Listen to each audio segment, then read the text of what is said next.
is Hulk Hogan, brother, and you're listening to the best of the Bubba the Love Sponge show. Lummy, we should make you from this point forward right with it. Oh, it's gonna be so hard to read. Because you're supposed to have aren't you supposed to have the show? Well, I got my. Now, what's that called? The show book, the Trapper Keeper. The show. Don't.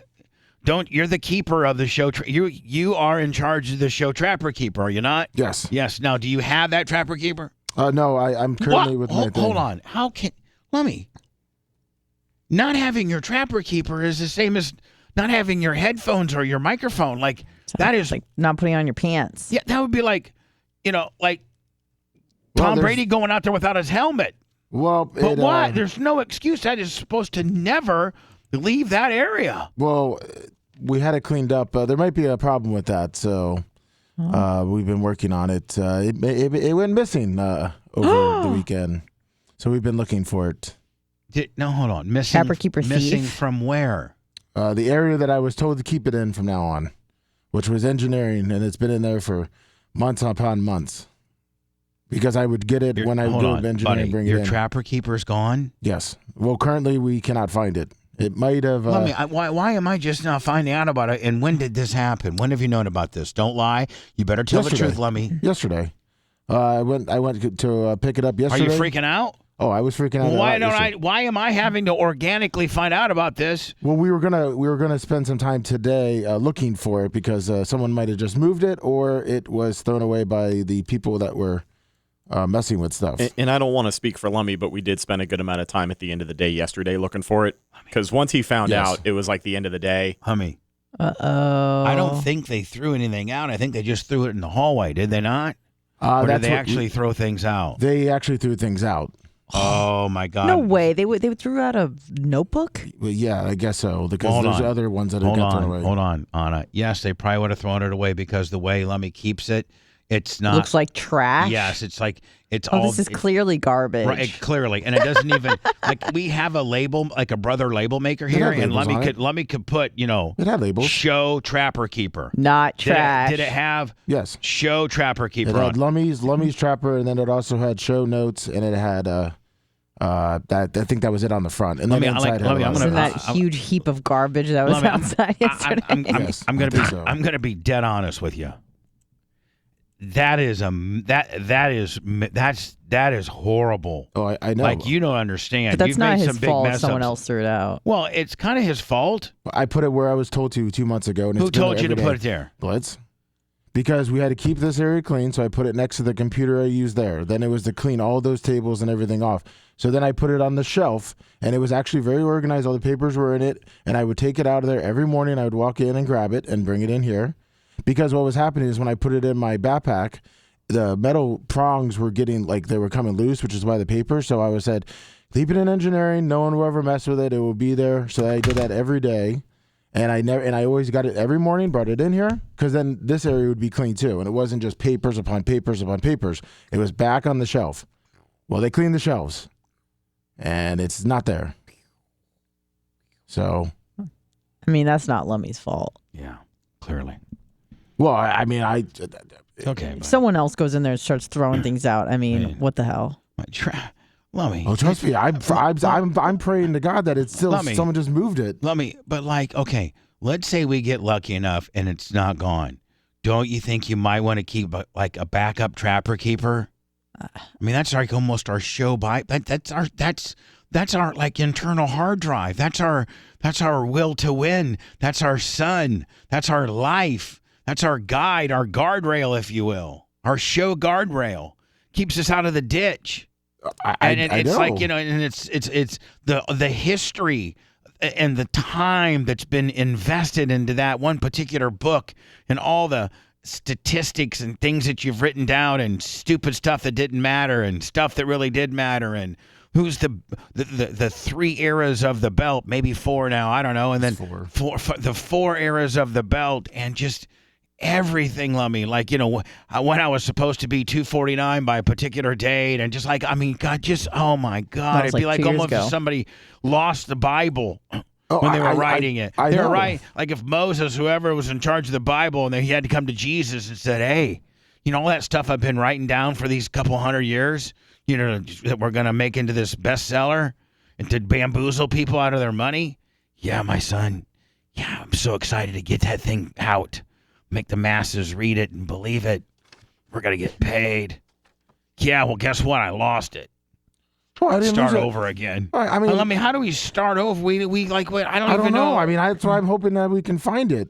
My God, this is one of the biggest tragedies ever. I trust me. I've been freaking out ever since I couldn't find it yesterday from the shelf. You're right. I'm literally freaking out. Like I started making notes. I might as well throw all these notes I wrote. I wrote down about maybe talking about today and just throw it all out because it's my life is ruined. I mean, I freaked out. I wrote the top 7 most famous people from Columbus, Indiana. I started freaking out. Oh my God, we got Columbus, Indiana. We got the 4 eras of the belt. We got the Indiana people. Various things about it. Anna. We got God dang, Lummy. My heart is broken. I mean, the only thing I'm not even mad at you. I do want to hit you in the head, but I'm more sad than mad. I would have never expected it to lose it here.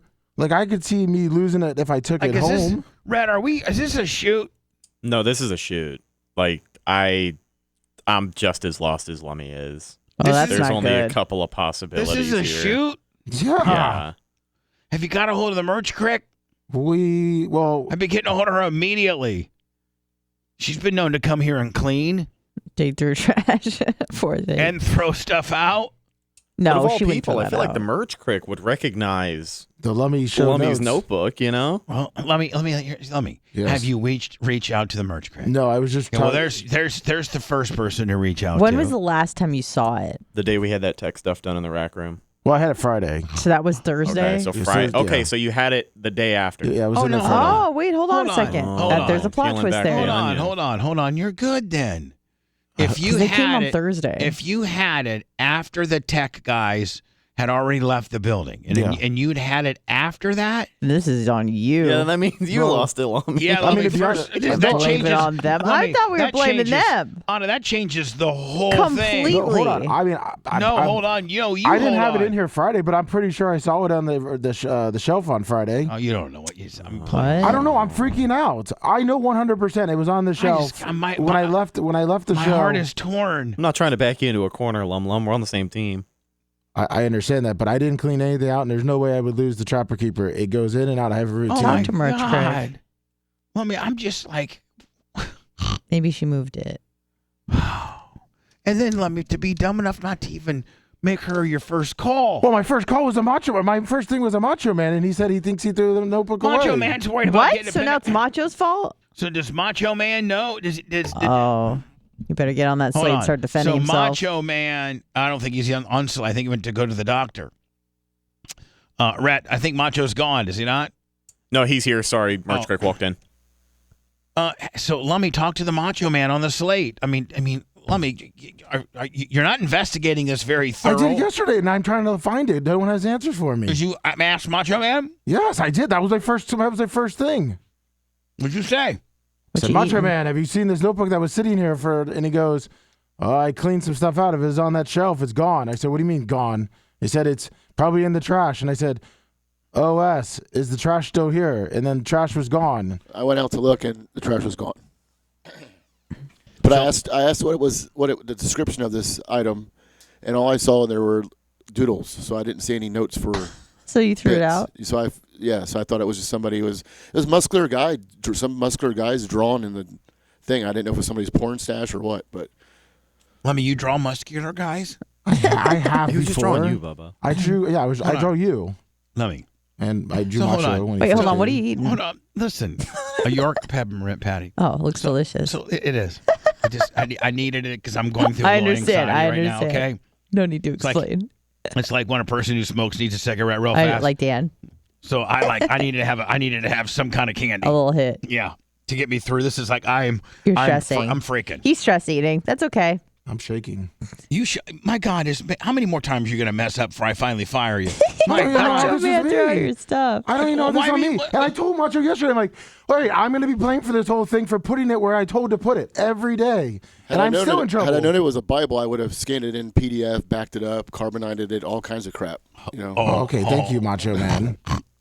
If you could decipher If what he the didn't word think said. it was a bunch of, he didn't think it was a looked like kid. He-Man in Couldn't there. figure out the ancient text. Hold on, because if he didn't think it was a kindergartner's, homework, he wouldn't have thrown it out, Lummy. If there was any resemblance of any adult, life or intelligence, he maybe would have kept it. And he said he opened it up, and now that you draw muscular men. Oh, Is that how when you doodle? He opened it up and was like, "This is clearly trash." He opened it up and he found muscular men doodlings. Yes, to me, I don't blame him. I don't think that looks like it's anything that we need around here. There was one page, and it was a note that was the big red about hanging the TVs from Macho and his instructions. So I drew like a little Macho Man looking guy that was muscular. That's how he writes down a lot of the notes for the segments we use. Like if it's an Andre the Giant segment, he'll draw a picture of Andre the Giant to remember later. I get it. What do you shorthand would be? I didn't do that. Don't listen to Rex. Why- Hold on. I didn't do that. I did it the one time when Big Red was hanging the TVs and the instructions and stuff. I drew a little picture of Macho when he first started here, and it was like Macho's instructions, and I just drew a picture of it on top of Macho. You're drawing pictures of coworkers now inside of our show Bible that now it was has a note been on lost? top of it. It was a loose piece of paper. Oh my God, I don't know what to do. I don't even like. I got so many other topics to talk about, and I'm just and I was in such a great mood because my microphone stand's been moved, and it's just everything's great. Keep eating candies. I counted my pills. It's 41 pills that I take in the morning. in the morning. That's And OTC stuff, right? yeah, all over the counter. Then about another probably 5 or 6, that I probably wouldn't want to necessarily disclose. Right. Can't put on the Amazon wish list deal. Actually, I think it would probably. I actually only think it would probably be like maybe 3. Yeah, like 3 that I really nobody's business. Right. But it's legal nonetheless. Take fish oil? I'm completely above board on the whole deal, paperwork and everything. But so anyway, I try to do them all in one gulp. So I'd swallow 41 pills. You ever almost choke? No, I got the ability to really open up my back. You're like throat. a snake. Yeah. Not that I know where I got that particular skill set from, Right. because I just haven't had a reason to open up the back of my throat in my life. Can unhinge your jaw like that. So today is the last day of the month. I mean, I really wanted to emphasize to everybody that we really need a great day. Like we need a super, super good day. I mean, maybe you can't be a guy that goes to kick.com and subscribes. Maybe you can't be a guy that goes to Venmo, PayPal, or Cash App all at the Bubba Army and throws us a little something for the last day. Maybe you can't, and probably most can't. But you can still be Bubba Army, and you can still help us out by just doing a couple different things that cost you nothing. Going to our YouTube page and subscribing. Again, all at the Bubba Army. Our Facebook page. Listening to our daily download.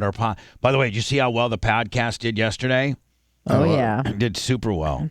The special, but if you didn't get it, go to wherever you get podcasting, search The Bubba Army, and yesterday's was the 5 millionth download show, celebrating our 5 millionth download, and then we walked through the 6 of the 7 2004 FCC largest single find in the history of radio, $755,000 show. And then Anna, by the end of the week, will have all of those bits posted as additional content. Just the actual bits that you were. Yeah, just the actual fine bits. for. Okay. Right. And I'll you get can those sprinkle from that Reddit. in with another show or give it to them as their whatever, whatever. Or should we wait to the weekend and release them, or do you want them? That's even better. You want them to wait? You're gonna have to wait, bitches. Maybe. Sorry. Well, today is the last day. We'd be getting a nice bump. All right, I'll bump it up today. Put up the spider girl. Remember that's 14 minutes and 66 seconds long.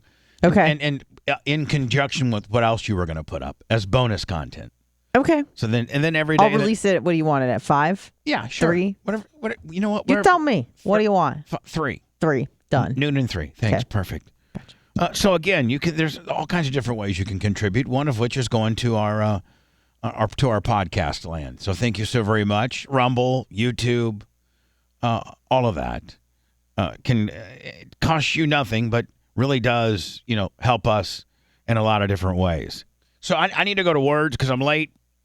And sad? No, I'm actually not late. I'm dead on. Yep. I'm so sad. Do you want another York peppermint patty? No, I don't. There's some healthy snacks in the back. You want me to get you one? No, stop Keto trying cookies? to make me eat. I'll have my lunch like in an hour or so, but I don't need you buck momming me or something. I don't need you muck mobbing me. Okay? Let me Sorry. Stop trying to push food on me. Sorry. Quit trying to live vicariously. Trying to beat Ozempic. Yeah, quit trying to beat Ozempic. I'm the devil on your shoulder and Ozempic is the angel. So L card Rob 50 on the Cash App. Thank you. Kevin 10 on the Cash App. God bless. Let me. Do we have any? Susan, God bless her little soul. Susan Poitras, 100 on the PayPal. God, love that woman. Love her. And then hold on, I think maybe another one. What? Heather Wiz, 100 on the PayPal says, "Save my Lummy." Thank you, Hall of Fame Heather Wiz. So sad. Lummy, I don't know. You sound so sad. Thank you, Heather Wiz. I don't know if it's a matter of whether I'm going to fire you or not. Well, I mean, it was my property that was thrown away. I mean, well, or maybe it was your property that you didn't take care of. Are they leaving it at the office? In my spot that I was designated to leave it? And Macho Man made a great point. If it's the Bible of the show, if it's the POS, the POS? the SOP, the standard operating procedure if it's the legislation that we use to have a business, if it's the Bible of the business, if it's the owner's manual, the minutes, if you will, the corporate record keeping, and you're in charge of it, one would have probably had it electronically backed up, much like Macho Man suggested. So that if something like this happened, you're like, oh, all I got to do is buy a new Trapper Keeper, a little plastic ass, $3.99, $4.99. Somebody probably sent it to you for free. No, I bought that one. And a replica, print out my notes. And all you would have just been printing today. Instead, we're lost. We're a rudderless ship. We're gonna rebuild after this fire. How do you start from the rubble? Do you? I mean, like literally, if you think about it, we have to start over. We do. This is a new era, the post Trapper Keeper era. It's a very sad, dark time. Well, I mean, I never even would begin to think that we would lose our Trapper Keeper and have to have Trapper Keeper, I don't know, Bubba Show 2.0, because we lost the rules and the Bible of the original Bubba Show. Well, the Jewish people don't know where the Ten Commandments are. Hey, that's rude. Yeah, that very. We didn't lose it like our keys. How do you know? Where is it? Because Moses threw them down on the ground. No, they picked them up. And then there was a fire in the bush. No, they put it in the Ark of Covenant. I don't remember it. Why we make? It was eaten by a whale. Let me. Yes. I'm not a religious person. None of that means nothing to me. Oh. Well, you said it was the Bible. Of me? Well, yeah. Then he pulled a Kanye West and said the Jews lost the Ten Commandments. Yeah, Jesus. My God. I mean, how mad? Grossly overrated and rated grossly. My sentiments exactly. Bubba the Love Sponge Show returns after these words. My wiener. Now all I got's a banana split. Hello? Do you know who this is? No. Is it Wizzy? Penny? Come on, really? You forgot Oh, it's my Penny. voice already. Is it Wizzy or Penny? It's Penny. Penny. I don't know. Who is it? I thought it was It's Wizzy. either Wizzy. Now I'm It's confused. either Wizzy or Penny. One of the two. It's Tucson, Arizona. Yeah, All right. Well, Penny. I'm not real happy with you right now. Well, I've had a really crazy 2 weeks. Yeah. Very, Well, I very have had a very crazy. disappointing 2 weeks too, because you were supposed to have a whole weekend full of rubbing the weekend away. Maybe that's why she couldn't and- call in. She's too and, busy. Yeah, on Monday you're supposed Rubbing to it call out. in, have at least 5 in. Trying to do a little jet ski action. We had a big time homework assignment. A lot of people were just riveted for that my Monday. homework. I have been busy. I have been doing my homework. I've been a good girl. Okay. Okay. And Getting dirty. are you starting? By the way, we probably need to backfill with everybody. Penny is the sister of Scout from Scout and Big Gulp, the lesbian truckers that we so affectionately love, and Lummy are in the Hall of Fame nonetheless. Yes, they are. And I love God bless so very them. much. And she, anyway, Penny was married, and she had never had and he never, even during marriage, had never experienced an orgasm ever. And so she let her sister know, the great Scout from Scout and Big Gulp.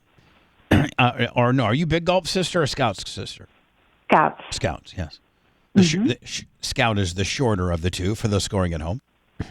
So anyway, Scout tells her sister Penny. Penny obviously knows Scout's a huge fan, and anyway, got Penny to call in. Alexa, cancel. Hold on, what was Alexa trying to tell you? Oh, well, see what I did to make sure I woke up. I have Ziggy and Alexa in the house. So I had Ziggy wake me up in the Australian accent, and then I had Alexa. Well, Alexa kept reminding me, even though I told her to stop earlier. Oh, okay. Who the hell's Ziggy? I had to turn her off. Who's Ziggy? Ziggy is Alexa. But you can have it as straight. There you go. Oh, is he like a black Australian guy? Yeah. So I want you to say, "Good morning, Ziggy. Ziggy, tell me something naughty." Say it. Okay, let me see what he says. Good morning, Ziggy. Tell me something naughty. Ziggy, good morning. Tell me something naughty. Sorry, I don't know that one. Sorry, I don't know that one. Right. He hasn't been broke in like I have. So Right. So, kidding. needless to say, Penny had never had a female orgasm. So Scout knew that one of the first things that a woman that's not done, and she had never masturbated, and she's over 40 years old, and she had never masturbated ever, and had never had a female orgasm, even though she was married. So her husband was just like a 2-pump jumper, was very selfish, didn't care about her. And so she's ran through life, never having had an orgasm, never even masturbating. So we got her one of these, the standard, what all women need to masturbate. Of course. The Hitachi, or the magic wand, nonetheless. I don't know if it was a Hitachi brand, but a magic Same wand. concept. Yeah, exactly. Which you can get on our Amazon. Which you can go. By the way, you can go to amazon.thebubbaarmy.com. Use that as your landing page. But if you go into things talked about on the show, we have that very same wand for you ladies that have maybe not masturbated near enough, much like Anna used to be. Right. Anymore. I mean, Anna, prior to getting the real life thing, you were not very wand friendly at all. No, I was not. So we finally got Penny to try the wand, and she tried it, and she was like, "Oh my God!" That's when she did call in and give us a book report. She's like, "Oh my God, this is mind blowing. I never thought that a female orgasm could be so intense. Oh my Jesus, this is like." I mean, am I right in paraphrasing some of the, You got it. Penny? Am I right? Yes. Yes, and so. Upon talking to Penny, which we were going to try to have her on like every couple weeks by giving us a magic wand report, because she's been supposedly doing it quite a bit now and enjoys it. She didn't even know that she would enjoy it. But Penny, I think that you really do enjoy it, don't you? Yes. It was very awkward at first, but I'm getting used to it now. Do you really? I mean, do you yearn for it at this point? No, I haven't yearned for it. But No, I mean, do you be like, oh my God, I haven't? Okay, let me back up a little bit. Are you at least a once a dayer? Yes, definitely once a day. Okay, you went from never doing this in your life to now you're a once a dayer, right? Right. All right, and do you look forward to that sesh, so to speak? Yes. And when do you usually? Is it before work? Is it after work? Do you take? I'm retired. I'm retired, so So you have all day just to rub the day. I have all day. I can just whatever. Now, whenever. Have you found yourself, Penny, just staying in bed all day and just getting one right after the other? No. No. No. That's next level stuff. I have no women to do that. Last couple weeks. What? And you've slowed down a little bit. Well, I did do my homework, like you had said. That morning, and then 3 days. 3 days that Saturday, Sunday, and then that morning when I woke up Monday. Right. And that, but then it's been pretty much like once a day, maybe twice a day. Yeah. Now, during last weekend, Memorial Day, was there one in particular that really, was intense? No, I didn't. No, it was just. It was just once a day. It was once that day. That I know, was but I feel like they're ho hum, like they're not a big deal. I mean, are they still? Do they still feel good? Do you? Oh yeah, they do. Oh yeah. Oh yeah. Yeah. And you may. And do you? I mean, are you doing a multiple? Is it usually just once a day, or is there multiple times? It's usually twice a day. Yeah. It's usually, definitely between once and twice a day. So is it usually when you get up and then before you go to bed? Like, what's usually the equation? No, it's usually in the evening. Really? Like, it's usually in the evening, not first thing in the morning. Like and two stuff back, like that, 'cause I'm busy during the day. Like two back to back? Yeah, pretty much. Really? Mm-hmm. And like, have you often been doing it because you like it and it feels good? And you're reaching an orgasm that you'd never had. And are you thinking to yourself, oh, my God, I've deprived myself. I could have been having these type of sensual feelings, clear back in the 60s, so to speak. Yeah. Well, yeah, in the 60s I was born, so say maybe starting early in the 80s. I mean, early 80s. Yeah. When Rappin' Ronnie Reagan was in office, you could have been, kicked out wide. Instead, you didn't do. I mean, you didn't even know what an orgasm. I mean, you had intercourse, but you never achieved an orgasm. Well, in the 36 years I was married, maybe about 24 times. That was it. 24 times. In the about 24 times in the 36 years I was married. And that was just because he paid a little extra attention or did something a little bit different or whatever. Yeah. Yeah. Pretty much. And so now it's daily. Yeah, now it's definitely once a day, sometimes twice a day. Right. And now had we talked about potentially learning letting go completely and maybe the aspect of being sponsored by Sea-Doo? Did we talk about that at all? You talked about something, but I don't remember what it was. Yeah. The last conversation just before we hung up is you said something about a shower, taking a shower with something. I'm like, okay then. Oh, Anna, I had maybe mentioned. I do have a good memory. Yes, I mentioned getting one of those phallic-looking suction-on cups that you put on the shower wall, just back up into and it. then you back up onto it. Now, Penny, do you think you're ready for that? Oh, but you just. How do you get people to talk to you about? I don't know. I've been doing this for a long time. I can't quite figure it out myself. But anyway, listen. I mean, are you ready? Now we've taken you to the clitoral, aspect of a woman's orgasm. But you've never used any apparatus prior to Scout getting you to call the show and me to get you one of these wands and for you now to use it daily multiple times.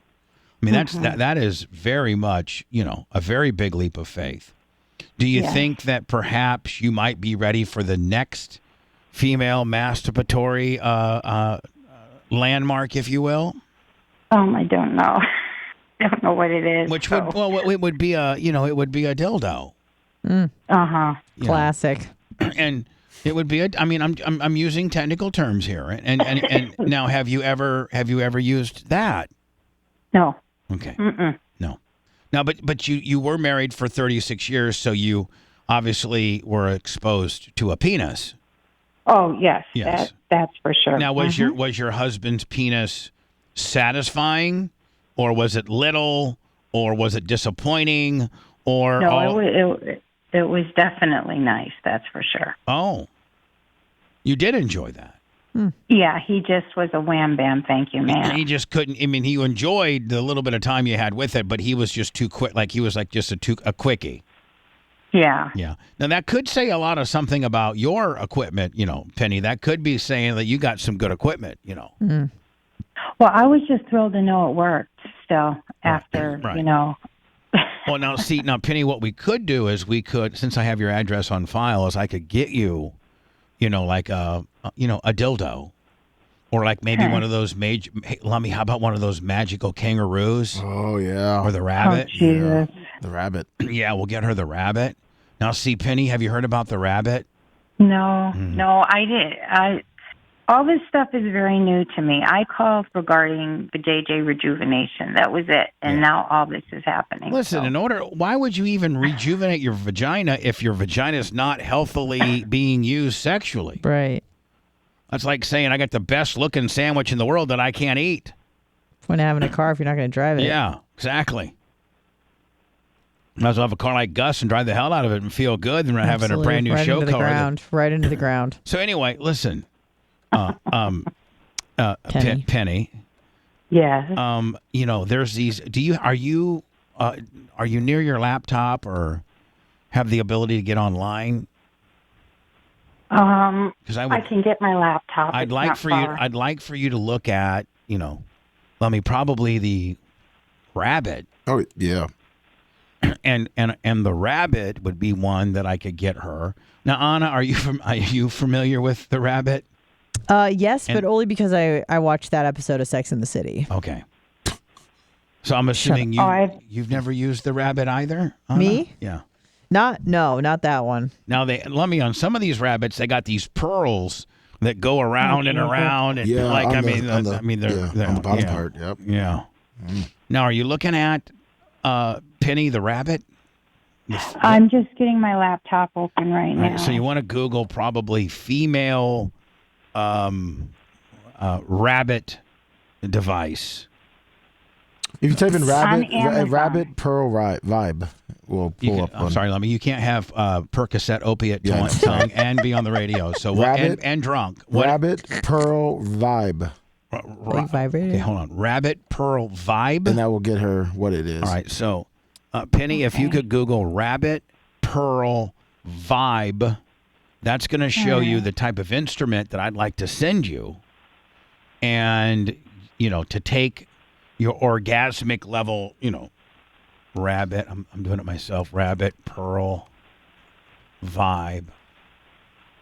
And now, Penny, I think you would admit that you were a little apprehensive, upon calling me the first time, not knowing indeed that I do know what I'm talking about, and you did do it my way, and it's completely blown your mind. I mean, I completely was as advertised. She's doing 2-a-days. Right? Yes. Yes. Now, are you looking at the 6.5-inch rabbit pearl vibe? Okay, hang on. I'm Googling it right now on Amazon. Right. I had to get into my laptop. So. Sure, I understand. Okay, now I see everything. Yes, it's right there. Yeah. Now, yeah, it's right there. As you can see, one little part's a little longer, and then the other little part conveniently rests on your clitoris. This stuff really is on Amazon. This is crazy. Yeah. I've seen now, and Anna, I mean, Penny, how can it? I mean, it's on Amazon. Yeah. Like, how can it be wrong when it's on? How can it be not sociably acceptable and not a part of Americana if it's on Amazon? Right. I'm not asking you to go to the dark web here on some Alibaba kind of deal here, backdoor Willie. This is Amazon. It doesn't get any more Americana than Amazon. Do you buy? I'm shocked. Do you buy a lot from Amazon? I do, but nothing ever like this. No. Lummy, we need to find the best rated rabbit. Yes. And put it up on our Amazon.thebubbaarmy.com. And she should use it for her landing page. Yeah. So if you would go to Amazon at Amazon.thebubbaarmy.com, Lummy will have. I'm thinking about some of these are cheap, like the $6.99s. You probably want to go to. I have Amazon. I'll send you right now. A good one. Yeah, well, I'm thinking a good one's probably $30 or $40. Some of these are like $50, $30. I would say, I would go with the Pipe Dream Wall Bangers Deluxe. Oh, jeez. Oh, I see that. Yeah. Yes, and let me. That's the one. By the way, put that one on. I'll put it now. Because I'm assuming you can suction cup that to the shower or use it by hand. Yep, right next to the loofah. And don't you dare buy it, Penny, because I'm going to buy it for you and ship it out to you. We're going to send her in case the merch crick is listening, the Pipe Dream Wall Bangers Deluxe Rabbit Pearl Pink. It's $53. And let me go ahead and enjoy wall banging satisfaction every time with this incredible rotating suction vibe, equipped with a powerful suction cup base that will hold the vibrator securely in place. You get thrilling stimulation right where you want it. Stick it to the floor, wall, tile, or any flat surface, and you'll be amazed how it stays put during the passionate thrust and the spinning pleasure pearls switch directions and massage deep inside with the vibrating clitoral stimulator tickling your sweet spot. With separate controls for rotation and vibration, you're always in control of your own climax. Best of all, it's completely waterproof and great for the shower. Oh, so you can even use this in the shower and or spa. Penny. We're not going to hear from Penny for like 6 months. Now, Penny, are you ready for... I mean, are you ready for this? I mean, You trusted Bubba this far. I mean, have I been... Hold on. Thank you, Anna. Yeah. And have I not been dead balls on? Yes, you have been. Yes. I have been. I'm a very sexual creature, and I've conquested a lot of women nonetheless, and I know a lot about sexuality, and I know a lot about satisfying women. Penny, since you have your laptop right there, I want you to Google the following phrase, if you could, please. Oh, here we go. Okay. The number two finger, and then the next word would be cul-de-sac, CULDASAC, Jones. Two-fingered cul-de-sac Jones. Hit search. Tell me what it comes up with. She got her readers on right now. She's got her 53-year-old reader. She's got her readers on. Backspace. Shut up. Oh, it says Bubba explains the two-finger cul-de-sac Jones. Yeah, but so you're speaking to a man that has his own sexual technique. Website on this. No, not a website. Lord. He's a sexual guru. I invented it. If it goes on and tells you that I invented this particular technique that stimulates a woman into usually squirting. And boy. I am. All right. Okay, slow down now. I know you're getting a little verklempt. I clicked the button and there you were. Yeah. So Penny, I am your sexual sensei. I know. That's what my sister keeps. Yeah, and look what I've achieved so far. I hear you. I mean, Lummy, I've taken that F student to a B. Yep. Just in a couple of sessions of tutoring. And that rabbit is on our I'm an Amazon. A-type personality. No. I go all in when I do something, and hopefully I do it right. So I think I'm an A+ student. Okay, well, we're at a B. We're at a B. I mean, you were flunking the course, and now I got you at a solid B. And since you've proclaimed yourself that you're an A+ student, we have a little work to do now, don't we? I guess. What do you mean I you guess we guess? do have a little work to do. And here's the thing, there's not been 1 ounce of advice that I've given you that's not completely been exactly as advertised. Correct. So I'm telling you. There's no false advertising. No false advertising with you, Bubba. Absolutely not. You proclaimed to me when I first met you that you'd never orgasmed. I got you a device. You now orgasm up to 2 times a day. Now I'm taking you to the next level on something that you can buy. Like we're not on the dark web, buying it from, Guido's dildo place. No, we're on Amazon, sending you a very reputable product. Mm-hmm. I'm going to ask you to use that product, Penny. Okay. I'm going to get it to you here in the next day. So by Monday, I will think you will probably have had it. I can probably get it to you in a day or two. And you will have been able to use it this weekend and maybe Monday I can get a rabbit wall banger report. Now, Penny, you have to use it in a couple of different ways. You have to use it one way, just laying down, using it with your own hands, and then the other time is when you're in the shower, you suction cup it against the wall, and then you back up on it. Okay. So, I'm going to want both. I'm getting my lesson for this. I want both of those techniques. Now, if you're on the bed, because I don't think that the electricity mixes well with water, so you could do this, and that is. Yeah, I would hate for it to catch on fire or right. So something happens. When you're not in the shower, and when you happen to do one that you're stimulating yourself, you could almost incorporate the magic wand with the rabbit. Oh, wow. And really, that's a lot. Yeah. So would that be considered like a double header then, or what? No, double header things. We got a little ways to go before we're going double header on you, honey.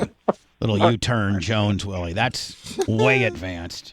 I mean, that's like thesis level stuff. Yeah. We're just we're in 100 level classing right now. You're getting your getting your prerequisites done right now. So I'm gonna have this sent to you, Penny. Okay. And now, do you promise that you're gonna use it? Yes, I will use it, Bubba. Mm-hmm. And have you used? The way you said, okay. I think I'm turning you into a real freak, to be honest with you. You're making me naughty. Just let's say you're making me naughty. Are you guys flirting right now? Yeah, I think she needs to quit beating around the bush and just let everybody know here on the radio that she wants to maybe get familiar with you, Bubba. No, I don't think she has any. Yeah, it sounds like you guys are flirting. I mean, it's gotten more and more noticeable every call. She's always much more happy to talk to you. I don't think you really. I mean, if you want me to lay it down, I could probably get permission from the merch crick to give you a sesh. But I mean, I think we got a long ways to go before you can experience live penis. I really do. Oh, word. And if perhaps my live penis is the penis that you get, then so be it. That we'll work that out. But we're a ways from there, nonetheless. But did you see how she didn't even deny it either? That's fine. She wants it. No, I'm like, I can't. You guys, Minuteman, you sound like Brandon the Quad. Yeah. I mean, Penny, if you got a little crush on Bubba Hatley over here is about to throw down. If you got a little Bubba Hatley, please. If you got a little crush on me, my girl's certainly understanding. She understands.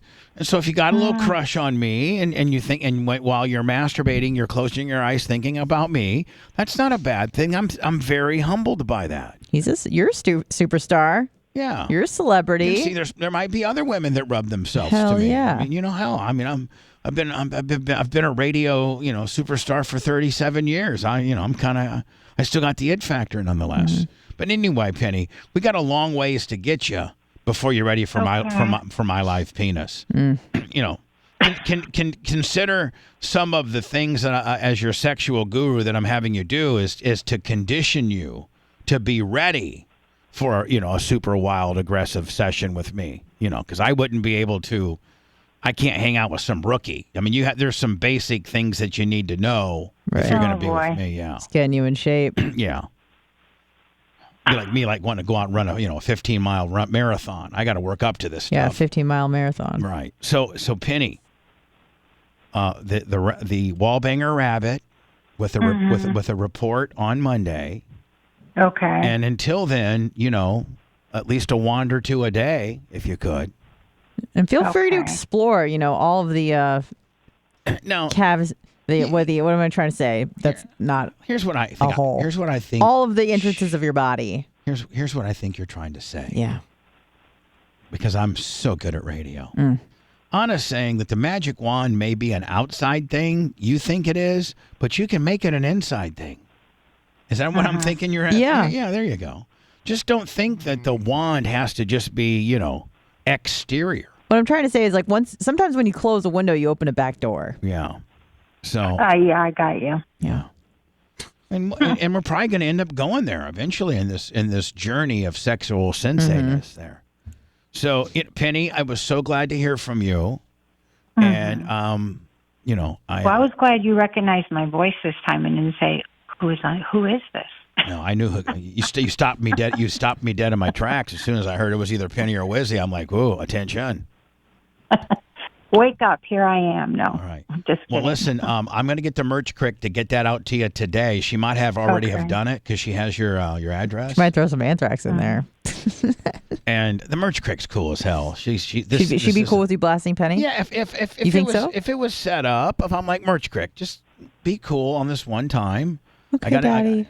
Yeah. It's a teaching lesson. Yeah, it's also audience participation. Mm.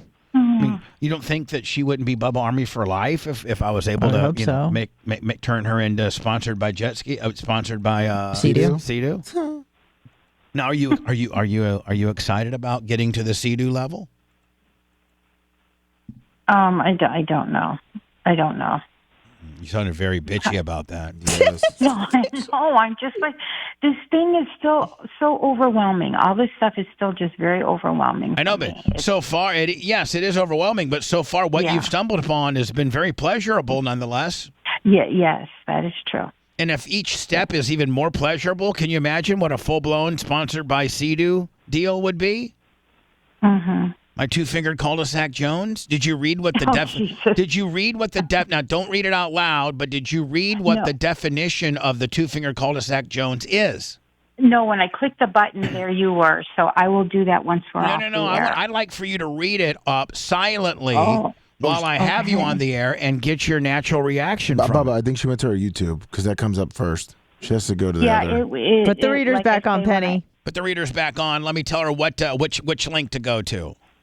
Okay, tell me what link to go to. So type in two-fingered cul-de-sac Jones, and then what comes up on your page there? Penny. Hang on, I'm doing it. There's like an Urban Dictionary. Correct. That's the. Look for the Urban Dictionary meaning of two-fingered cul-de-sac Jones. That's what you're looking for. Oh, there it is right there. All right. It says Urban Dictionary. All right, so click on that. Okay, I did. Okay, now read to yourself, not out loud, what it says.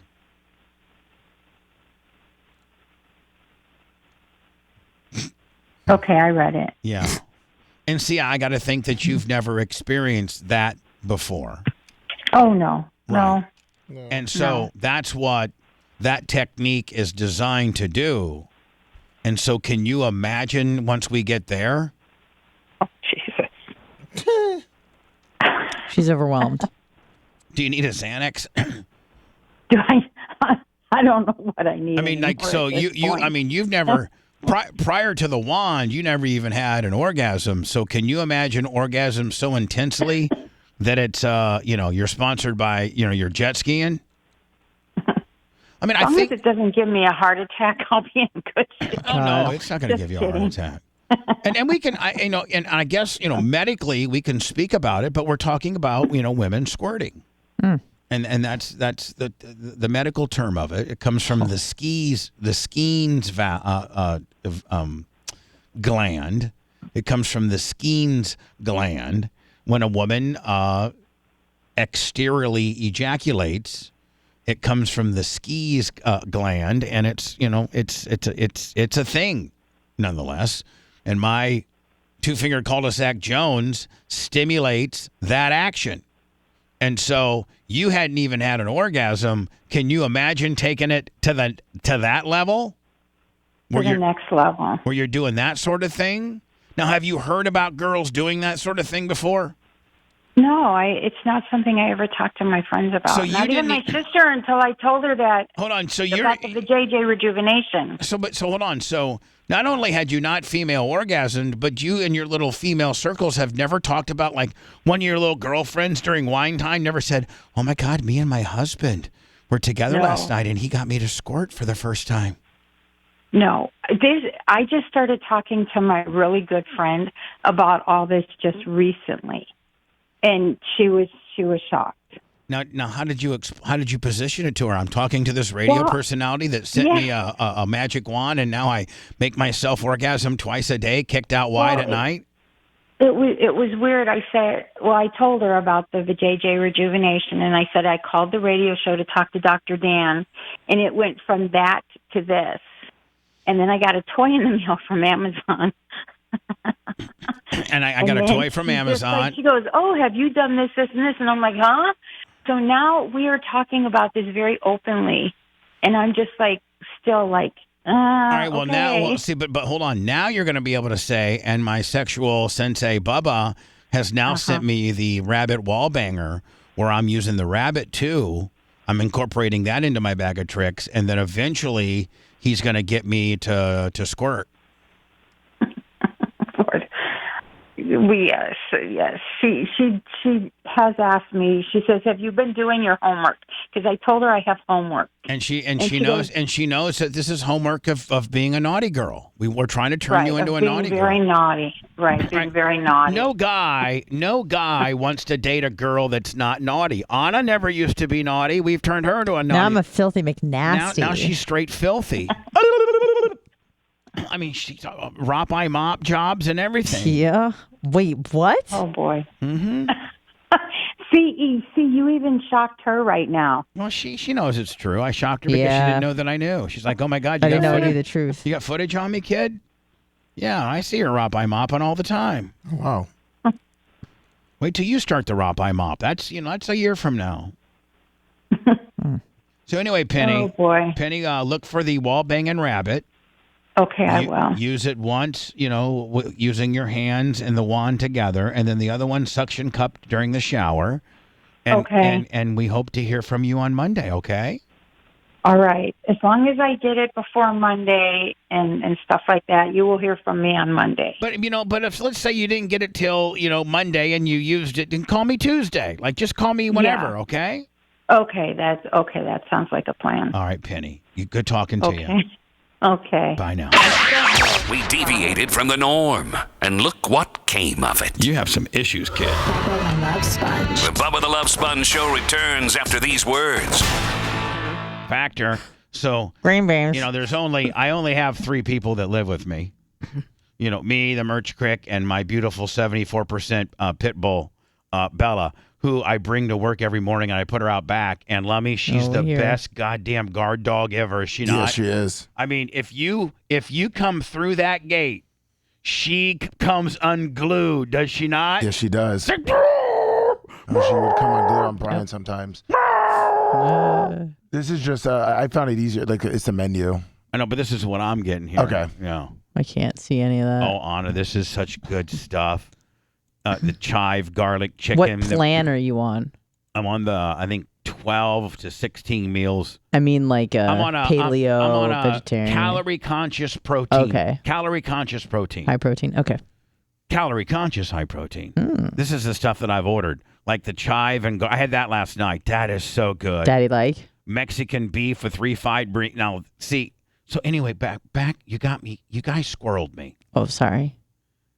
So, like, I had something like this last night, okay?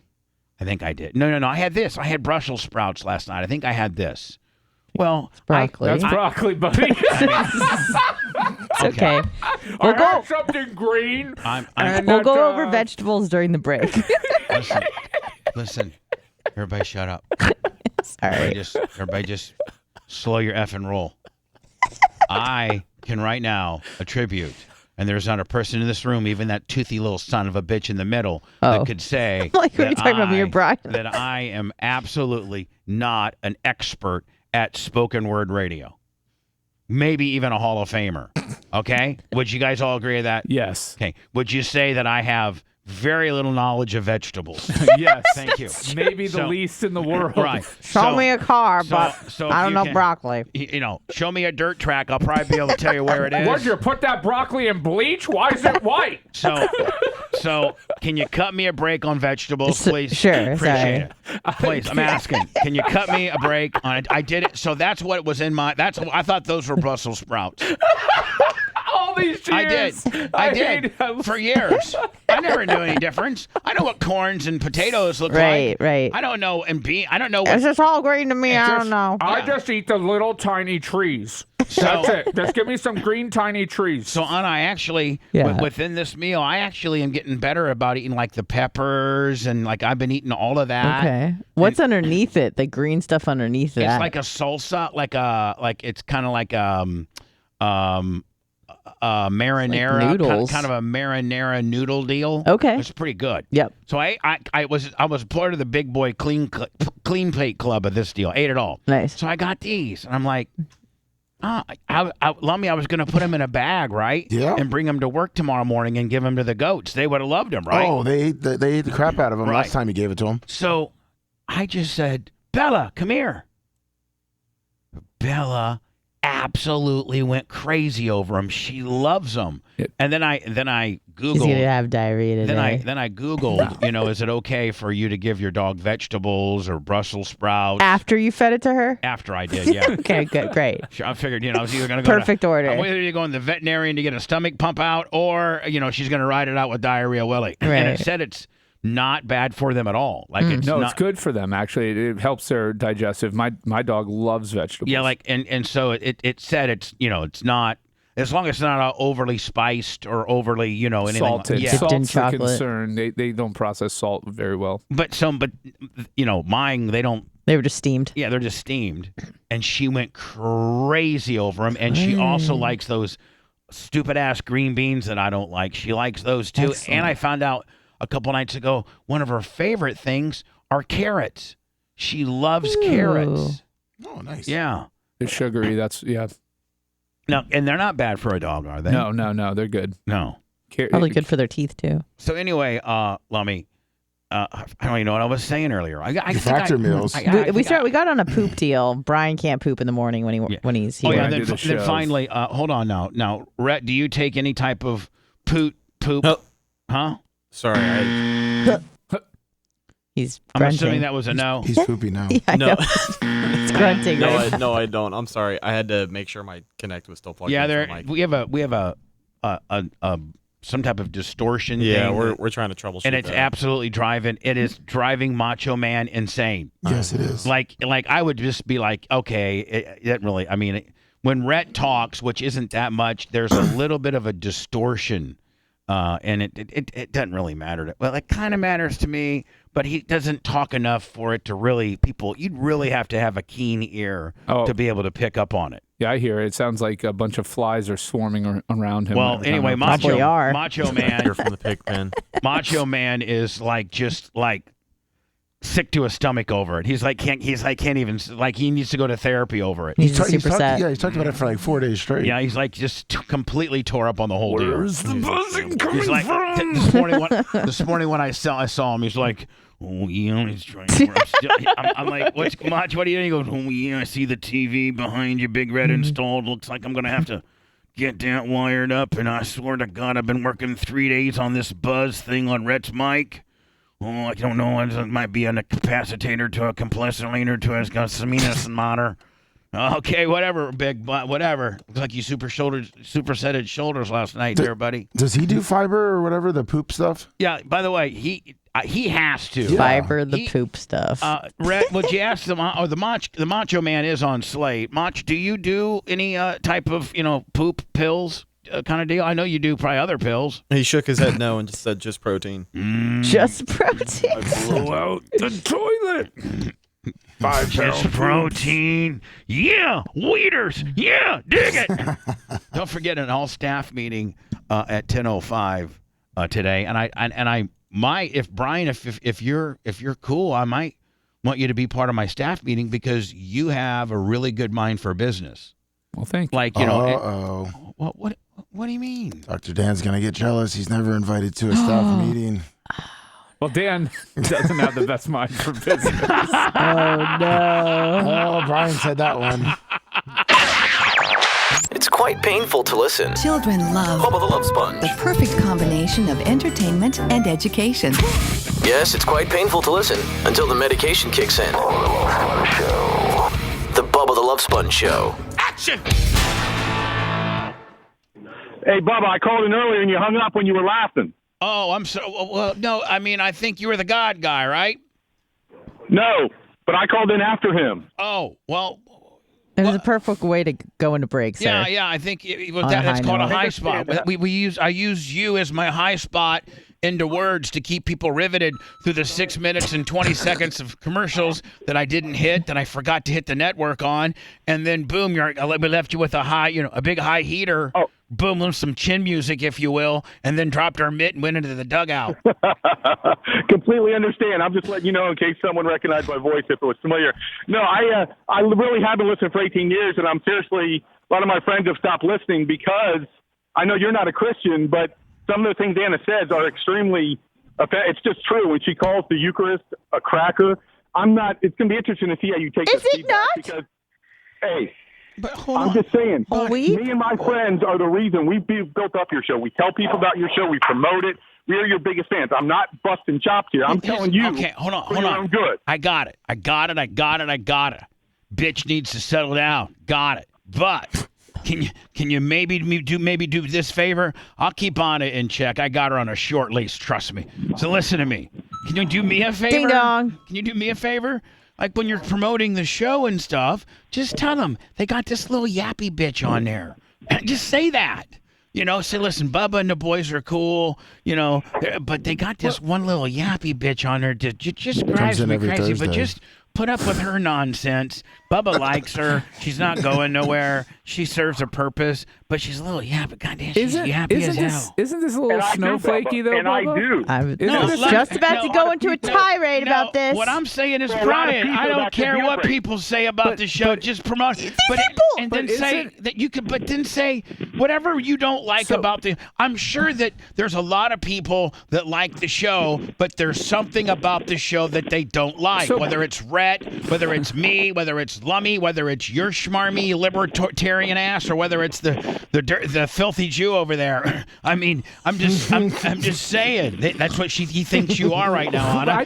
He's a Christian and he thinks you're a filthy Jew. I know, clearly. Or the dumb guy. So as your Bubba Army and you're explaining your show to a potential new guy, throw in the sacrificial lamb. Be like, man, it's a really good show now. They got this redheaded dude who's a dumbass, but other than that, it's a real good show. Or, hey, you know what? They got this lawyer who's got a real big tooth-to-gum ratio, and he's a real smart-ass libertarian snowflaking son of a bitch. But other than that, man, the show's great. Or, man, you know what? They got this show, and Bubba's good, but they got this one dude who I swear to God's dumber than a hammer. I mean, he's stupid. He's an alcoholic. His name is Lummox. They even say that behind him, there's a slow sign denoting the fact that he's slow. But you know what? God bless him and give the show a chance. Or it could be like, hey, man, they got this one little yappy bitch that's always yapping some stupid nonsense. But if you can get through that, the show's good. See, we can't be perfect. If we were the perfect show, we'd be heard everywhere. But we're imperfect, my friend. Nothing's perfect. You should know that, being the Christian we're not that Bob you are. and Tom without Bob. Everybody sins. Everybody sins. Forgive us for our sin of Anna. No one's requesting or asking for perfection. I'm just letting you know that for a lot of people, you have deal breakers in life. Everyone has deal breakers in life. Yeah. People deal with a lot, accept a lot. For a lot of people, I'm not making this up. They're telling me this. They're like, yeah, it's great. That is just, I'm not going to support someone that slaps a religion, whether you're kidding or not. I don't know anyone's intentions. I'm just letting you know. Hold on. No, Bubba, let me say this. The whole show is a kid. Were you going to stop listening when they were going to deep fry a Koran on this show? Oh, God. Were you going to stop listening then? So it's not about taking on religion. It's about taking on your religion. Well, he's saying his friend, so it's not him. Well, whatever. It's fair. So don't yell at him. Is what I'm saying. I just don't want to lose another listener. Bubba, listen. First John 1:9 I lost three today. 1 John 1:9 says, Bubba, if we confess our sins, which Anna has done. Unsavory. I confess my sins all the time. That's what I'm saying. I lost donkey teeth. But the Bible says, Bubba. Jamie from Northern Heat and Air. I lost Phil. Hold on.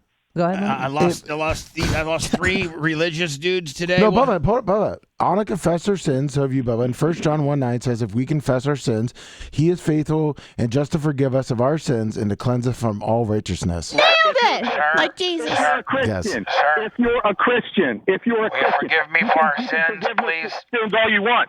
If you're not a Christian, that doesn't apply. You can't ignore and deny What? Christ. I'm an original Christian. Mofo, I'm a Jew. Y'all bit off me. I think it's talking about. I think it's talking about what you are, not what we are. Doesn't matter what we are, it's what you are. You're a Christian, so you should forgive us no matter what we are, buddy. That's the way I got it figured out, and I don't even know nothing about the subject. I'll make it real easy. Forgiveness is a state of mind, not a physical proximity. If someone, God forbid, hurts your daughter, you can forgive them in your mind. I cannot forgive them. I want to kill them. And he doesn't even have a daughter. Exactly. You can forgive someone in your mind. It doesn't mean you want to support them or go to dinner with them or welcome them into your house. It's a state of mind. I'm just saying we're all going to be held accountable. I know, buddy. Please don't quit this show from stupid ass Hannah. He's not. He's saying his friend. I'm just saying, Bubba, I love you.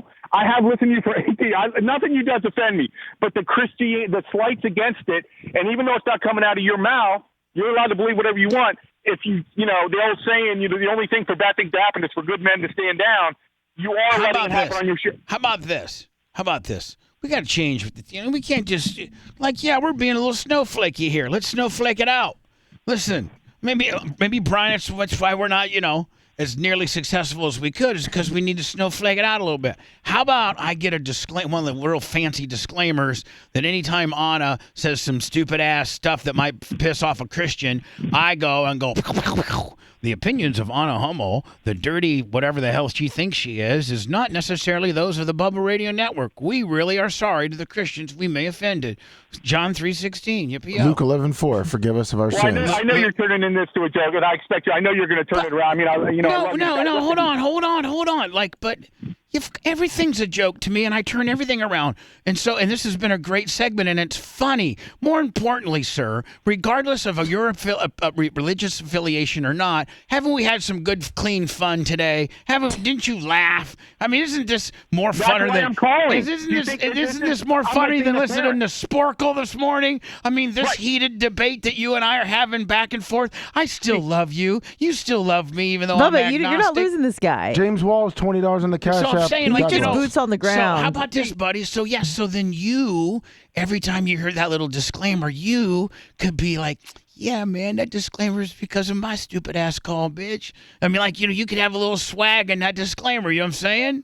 No, I understand, Bubba. I'm just saying, you don't know, you made a great promo 20 minutes ago about radio stations, possibility there would be a good match for you. You never know who's in what position that is their deal breaker, that hot button. And I'm not calling busting chops. I'm really not. If I didn't call in, I thought I would be hurting you, just giving you companies pay millions of dollars for focus groups and honest feedback. I'm just letting you know. That's why we're going to come up with a new honest disclaimer. Yeah, I don't know if that would matter. Shut up. It's going to be funny. And we'll put a Bible verse in there. Do I care there. about what matters, or am I in the funny business or in the what matter business? Well, no, you need to be in the not offending people business, apparently, because... the minute I say, welcome to the Bubba the Love Sponge show, I've already cut my audience in half. Bam. I could literally be the nicest guy in the world, but because of my reputation, Brian, the minute I say you're listening to the Bubba the Love Sponge show, I'm playing with half the pie. Am I not? Kind of pie. Have I not, for the most part, just cut potential listeners in half? But I'll tell you right now, the half that stick around, bitch, they get cult-like. Woo! And it makes the numbers go high. I mean, listen, here's the deal. We pissed you off a little bit. You get a little bit mad, but goddamn you. Oh, that's a really bad word to say here. But I'm telling you right now, just man. Lost 3 more questions. This show's like crack to you, and you love this show. You cannot miss this show. This show is your friend. This show is your morning soap opera. This show is your Yellowstone. You know I'm right, buddy. Don't even think about lying. But I do hang up. And I don't know if that's going to lead into me never turning it on first thing, but as soon as... What do you mean never turn it on? We're making a... What's your first name only? Ian. We'll even say, and now to the Ian disclaimer. Hey, the comments by the dirty, stupid Anna Hummel over there are not necessarily those of the Bubba the Love Sponge show. Thank you. John 3:16 with an Ian kicker. I know. I love you guys to death. I've been to almost 2 freaking decades now. I'm just saying the whole world. We ain't changing, loves to buddy. make fun of Christians. We the whole world ain't makes fun of changing. Christians. I turn on your show for entertainment. We do and not to make break from fun society. of Christians. Yes, We you do. make fun of religion. We do not make fun. I make fun of Catholics. I don't make fun of Muslims. They scare me. But I'm just saying, I make fun of everybody. I'm not anti-Semitic. I never make fun of Jews. But I make fun of, you called on him filthy. But Whatever. Just move on from that. No, I'm saying. I'm just saying. I said, and I'd like to clarify that right now, if I will, counselor. I said that as if I was speaking in this guy's place, what he feels about her. You don't think that that's his thought of her? Exactly. It's not how I feel about any Jewish person or her. But if you're this guy who's mad at her, that's what he thinks she is. Am I right? Exactly. No, no, absolutely. My Jesus was a Jew. I'm not I'm the most anti-Semitic person in the world. I love Jews. Well, yeah. So anyway, so so listen, buddy. Here's the deal. Here's the deal. Ian, really messed that one up. Ian, the show makes fun of everything. The show makes fun of ourselves. The show makes fun of religion. The show makes fun of, again, there's nothing we don't make fun of. Now, there's some topics that we do stay away from because our society has become so effing woke that you can't even have, conversations about ivermectin and stuff like that. Or God. 2 weeks ago, we were making fun of the Mormons on here. And the Catholics. So, buddy, but listen, just know. You think that helps the show? Ian, you think that helps the show? Ian, I think think that religious people, if you're really, really, really, really religious, you don't have any business listening to the show. I was going to say. 2, if you're kind of religious and you're just a regular dude rolling around like you, that you like the show and you understand our schmarmy, cynical nonsense and that we're just being funny. And you can, and it's not enough to piss you off, but it's enough to irritate you from time to time. But the good outweighs the bad because there ain't nothing else better on. Period. Kevin McCaddy, $12 on the Cash App. And as a Christian, sir, Ephesians 4:32 does say, since God forgave us, that you should forgive who sin against us, even if they are not a believer. Yeah, we got a biblical scholar on the show. He saw that time out. He did say it. my goddamn mic drop. Let me go ahead and repeat that again. Ephesians 4:32 says that since God forgave us as Christians, and we must forgive others who sin against us, even as non-Christians. Well, I'll say it for the 4th time. Forgiveness is a state of mind, not of mind, not of physical proximity. I'm still listening to you. I've already forgiven. Where's that I'm not Bible condemning scripture? anyone to hell. Is that in the Bible? Or is that in the Bible? That fancy. Is that in the Bible? Is that your interpretation? That fancy thing you just said, is that like, John 6:19? I mean, I just want to know, because when Lummy says what he says the scripture it came from. But when you say forgiveness is a yippee-o with a yippee-o and a backside. But what he's saying is that, he may not agree with it and he can forgive me, but he may not listen to the show, or people may not listen to the show. Meanwhile, I want them to hate you, Anna, and to continue to listen to the show. You hate the sin, you love the sinner. Come There on. you go, Everybody knows Brian. that. You hate the sin, you love the sinner. Look, we're all sinners. We're all sinners. Everyone sins. Christians aren't perfect. Christians are just forgiven. I sin. Everyone sins. Hey. I'm just letting you know that is a hot button deal breaker for a lot of people. You can say whatever you want. You can have people pee in the cup and fart in the bottle, but that's a deal breaker. Ian, and we're working through it, buddy. So chill it out a little bit. Be a little more Christianly. We're trying to work through this. We're trying to sled through this right now, buddy. And who can forget? Back down need to back down the hostileness, man. Jesus was a very calm man. You're speaking to Jesus right now. One more thing. Leviticus 26:29. You will eat the flesh of your sons and the flesh of your daughters. And that's all I have to say about that. That's Old Testament. Amen. That's Old Testament. And God Brian. bless. Oh, oops. Ian. I know people love to selectively pick Old Testament versus New Testament. Old Testament, there was the flood, there was destruction. So there's a verse in the Bible to justify any argument. Well, sir, I picked all New Testament ones. I didn't go back to the Old Testament. So, and Brian did quote the Jude 1:22-23. What'd you call me? Jude. It's a book in the New Testament. Oh, I'm sorry. My bad. We love the sinner, but Listen to seeking me. the truth and Listen love to and me. hate. Interesting to see how you handle it. I'm sure you're going to make fun of me. No, I get that. Ian, instead of making fun of you, I'm going to make a disclaimer. Honor a disclaimer. Honoring your opinion. I think it's a big time problem around here. We're going to fix it. I went to the original work, not the remix. So what I'm saying Later is, years. like, Ian, of course we're going to make fun of this whole situation, and we're going to have a disclaimer for it, and we're going to make the disclaimer so that, we apologize for Anna being a stupid, whatever the hell she is, and she's dumb, and her opinion doesn't matter, and we hope that you don't, like, contact our advertisers and try to get us canceled because she's, agnostic with an atheist kicker. Listen, I mean, we're sitting here arguing. Aren't you glad that you have your health and you have the ability to listen to your favorite show, and even though it pisses you off? I mean, listen, Brian Guckelhunt is pissing me off right now. Doesn't mean that I ain't going to be a Packer fan. Well, honest, my God, Brian Guckelhunt right now. Help me. Let's see if we can get through this. Let's see if we can get through this. I don't want to be a Packer. Mitch Lucerini, 50 on the Venmo. That's my Mitch Lucerini. Straight from 98 Rock, Charleston, with a Matt Hoxie kicker. What? Do you think I'm calling to cause problems or make the show better? Make the show better, but the way I make the show better is through cynical, smart-ass ways at your expense, and so that's what we're going to do. You've told me of a problem, and we're going to fix it my way. Understood. Robert Wagner, 25 on the Venmo. We're going to make it Thank funny. you for listening. We're going to make it funny. We're going to make it funny, okay? So serious about making things funny. All right? Yeah, It's going to be funny, and you're going to Everyone laugh. George Crosby, 20 on the Venmo. Anna is going to work on not saying God bless as much. Okay? That's what all of this. Oh, it's going to be so hard for me, but I'll do my best. That we've had has.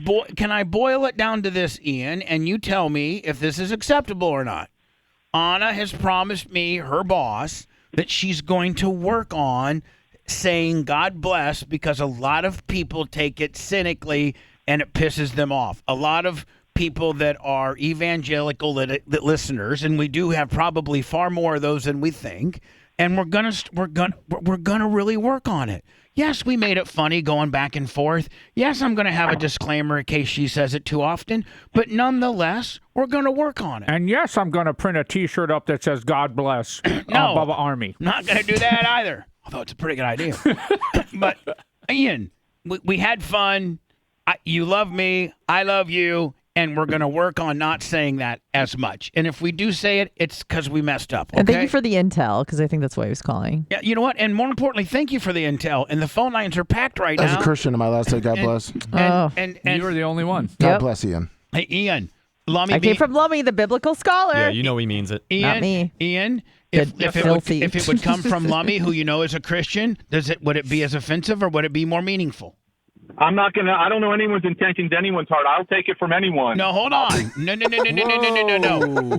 Ian, you at least have to establish this. Out of all of this, Lummy is a Christian. He truly is, and he can recite the Bible front ways and back ways. He is a Christian.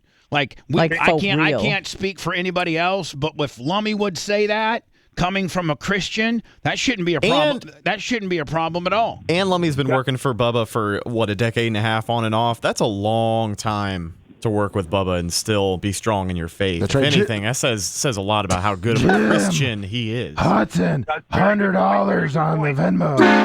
See, Bubba tried to lead Lummy into temptation, and here he is still look steadfast in how, his faith. Look how dirty and dark I am, and Lummy, as the true Christian man, stays the course and doesn't let my darkness affect him. That's right. And it continues. That says a lot for how strong of a Christian Lummy is. And I'm here for you, Ian. Very good point. Very good point. I'm just letting you know, when I have an interaction with someone and I do something throughout the day to help someone with something, I always end it, and I mean it. I truly do. God bless you, man. Have a good day, brother. Well, but hold on now. As you speak for the other evangelical people that potentially are on my phone lines that I'm going to go get to, will you, do you accept the fact that I'm trying to tell you in good faith that Anna is going to work on not saying that as much, and the only person that's really qualified to say that is Lummy?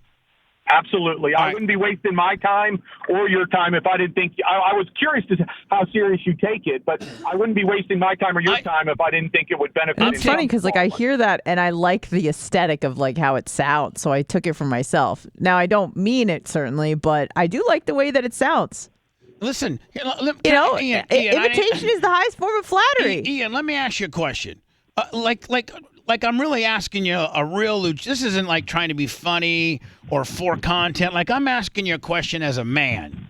Okay, Will you answer this question if I ask you a question and you be honest? Yes, sir. All right. If you're a Christian, a true Christian, okay, a very, very, very much a Christian, and I say, and you hear the words, God bless, and I'm just saying God bless because I think it's cool. Sounds kind of cool. It's a cool way to depart. It's a cool way to say goodbye. Does it really matter? Does it really matter as to whether I believe in God or not? Or is it, again, witnessing for God, even regardless of the intention? I'm not trying to say it if I don't say it disrespectfully and I just say God bless because I think it sounds cool, what's the ruling on that? Well, no, there's no ruling. Everyone's different. You never know what's in someone's heart. But 45 minutes ago, y'all were talking about your religion. You're agnostic. She's atheistic. 45 minutes ago, she admitted she doesn't believe in any God. So it's kind of. But hold on. I'm telling you, let's say that you don't believe necessarily in any God, but you think God bless sounds kind of cool. As a true Christian, you shouldn't have a problem with that because religious appropriation.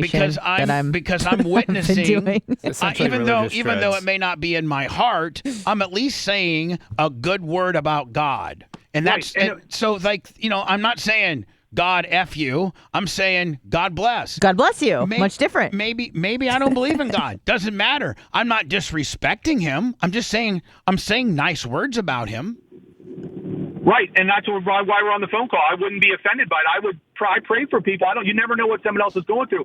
The purpose of this call is there are a lot of people that is. They don't see it. They see it as a verbal slap in the face. It is. I think those people aren't true Christians. I think those people are hypocrites, to be honest with you, because if you're not saying anything bad about God, no matter what your religious background is or what your beliefs, and what you're saying about God is respectful, I don't think it should be a problem. If if I didn't screw God sucks, well, then that's a problem. But if I just say, God bless you, I'm not saying anything disrespectful in any way, shape, or form, regardless of my beliefs. So I think it shouldn't be a problem in any way, shape, or form.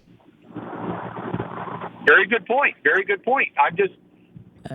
People have preferences. Ian, I get it. Ian, I got a bunch of other really mad evangelical people that my phone lines are slammed. God bless you. God bless you. You said that too. The only person I'm not saying it back, so Ian, don't get mad. Ian, God bless you. Thank you for the call. I always wondered what they talked about at Bible study, and it's apparently what they're talking about on the Bubba the Love Sponge show. Bubba can't get rid of this call. God damn. Tell Bubba. God bless Bubba. Yeah. I'm not saying nothing. Is it equally disrespectful when somebody knows that you're not religious and they say God bless to you? Right. You can't be a hypocrite about these things, people. If you weren't up in arms over Bubba making fun of the Mormons or burning the Quran or doing whatever he was doing, why are you up in arms about this? Hello. Hey, Bubba, what's up? Doing good. Yeah, Bubba, what's up? Hey, listen. That Ian guy is the dumbest human being that ever walked the earth. Ain't no true 100% Bible-thumping Christian going to be listening to y'all. I promise you that. Well, he is. So the dude he's sinning as he's listening to the radio.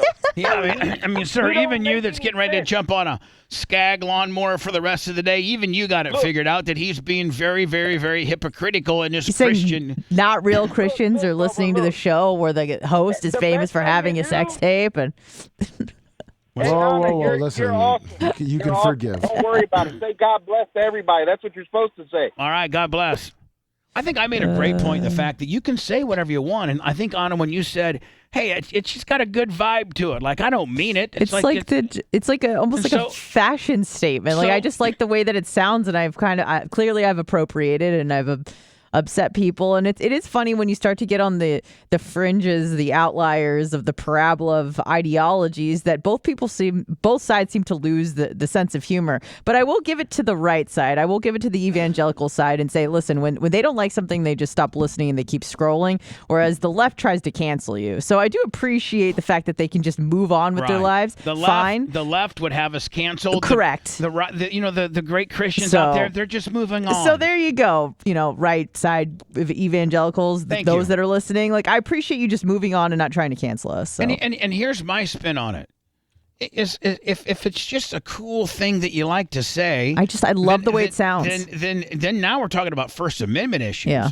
And then if it's just a cool thing you like to say, and you're not besmirching or or talking bad about the person, God, it's God bless, it's not anything derogatory at all, then why should it be it shouldn't be a problem, because at that point now you're witnessing and saying something good about God, even though you don't believe in him. Right. And you're publicly praising him. Yeah. And so like in the most Christianly form, that's a great thing to do, to praise God. Sure. Imagine if somebody hated the Green Bay Packers so much. You had a Dallas Cowboys fan, and they wanted Bubba to stop talking about the Packers on the air because it didn't fit with their fandom. That's a great analogy. I'd tell them to pack sand, bitch. It's nuts to me. Like, people have different opinions. Not everybody shares 100% lockstep your opinion on something. Don't take anything in life that seriously. Like, forgive and move on. If it's a deal breaker for you, this ain't the show for you, man.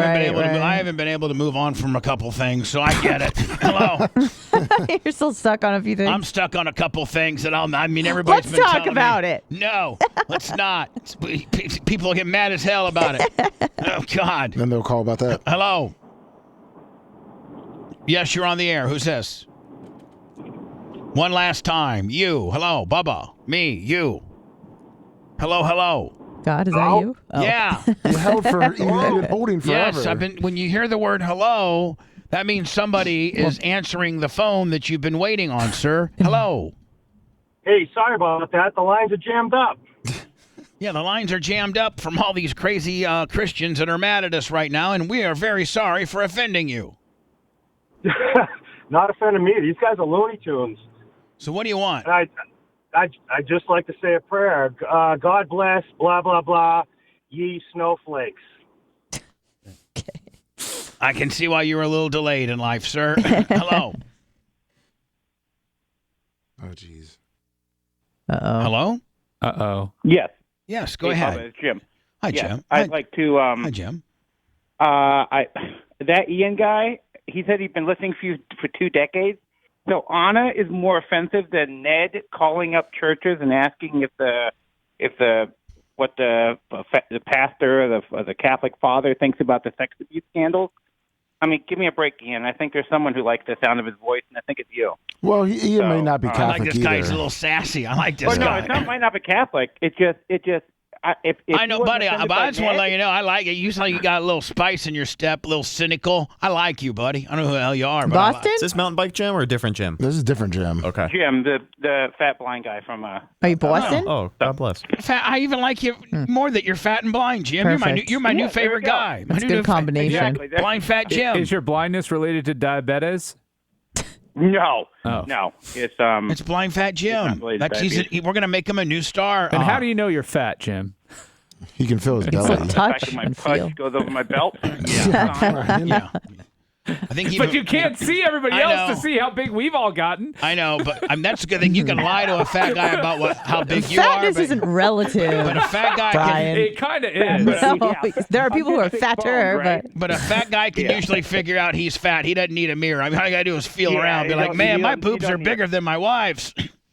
Anyways, anyway, what do you got? What else besides that? Fat guys avoid mirrors, so Yeah. Well, you can't see one. All right, man. You don't know when you're in front of one, though, sir. Blind Fat Jim, thank you for your input. Love you. New favorite caller. Hello.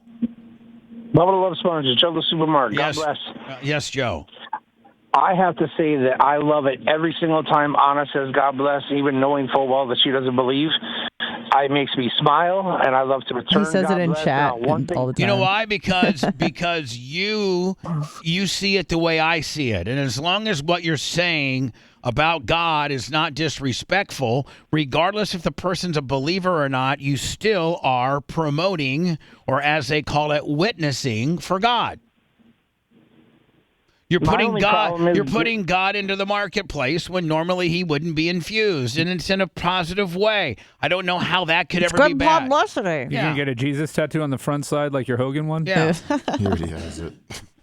I don't want tattooed, but I love Jesus enough that if the option was there, I would take it. If somebody would say, "Hey, listen, well, no, if you didn't get your Hogan tattoo and your back was completely clear, and you never got that tattoo, and somebody came to you right now and said, hey, we'll tattoo you a Hogan tattoo on your back or a Jesus tattoo, who would you pick?" Jesus. Right. Man, Hogan I'm lost. serious. Hogan really lost a P1 with Joe, did he not? Yeah. Hey, you know what, Joe? Absolutely, You know what? I've never really asked you your opinion. I mean, you are arguably one of the biggest Hogan marks in the history of the world, to the point where you've been on TV at a WCW or a WWF event, and Hogan has come to you and lifted your shirt up live on TV, and I think even brought you into the ring, have they not? Yeah, tore it apart. 2 shirts, one my Ned shirt and one my brand new Hulkamania shirt. This guy has been in a WCW, WWF ring live on TV, tearing off his shirt and showing his complete life, his entire back is a Hulk Hogan tattoo with a hair lip. But anyway, I mean, you're recognized as one of the biggest Hogan fans ever.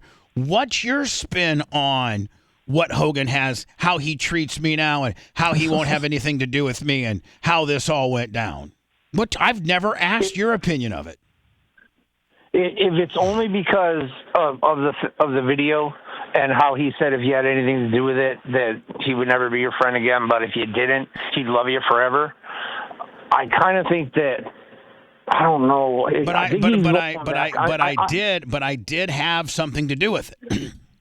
Right, so that's why. But he also did. But he also said that he would prosecute every person that had anything to do with this to the fullest. Right, and I think that it's so hard because I want to support Hogan, but I can't for what he's doing to you, and the only reason possibly that he's doing it is what you said, where he doesn't want it to look like you guys were working together and cashing in on a deal. But aside from that, his treatment of you is absolutely unfair, and this goes hand in hand with the discussion of forgiveness. See, when I was in jail, I had such resentment for my business partner that when I got out, I wanted to burn his house down. That was my first goal. But then I got my hands on the Bible, and I started in the book of Matthew. Well, Joe, don't try to get me on the Bible from the Hogan deal. That ain't going to work. Nice segue, I'm not trying to get you on the Bible. I'm just Hold on. Bro. Have you ever, thought that, maybe Vince Russo, wrote this whole thing out? Huh? Oh, no. Hold on. Shut up. This is the footage.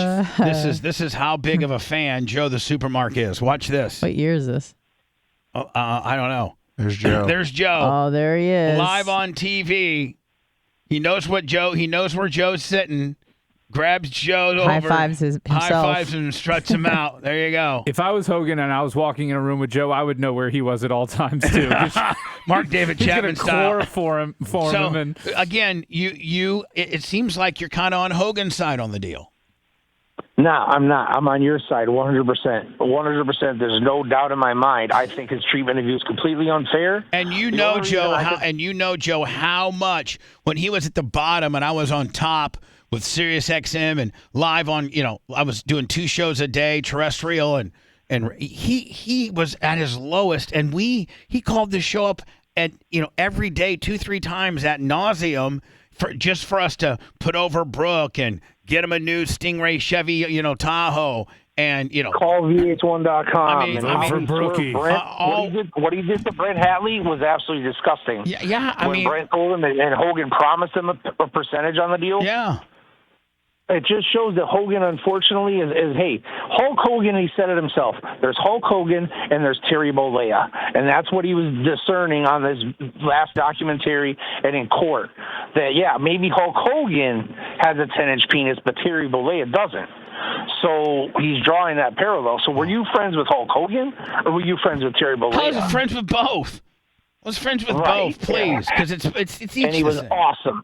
And every day he called in was so exciting. I would jump up for joy when you hit the sounder that Hogan was on the phone. And every conversation was just awesome every single day. It's one of the things that lured me into your show.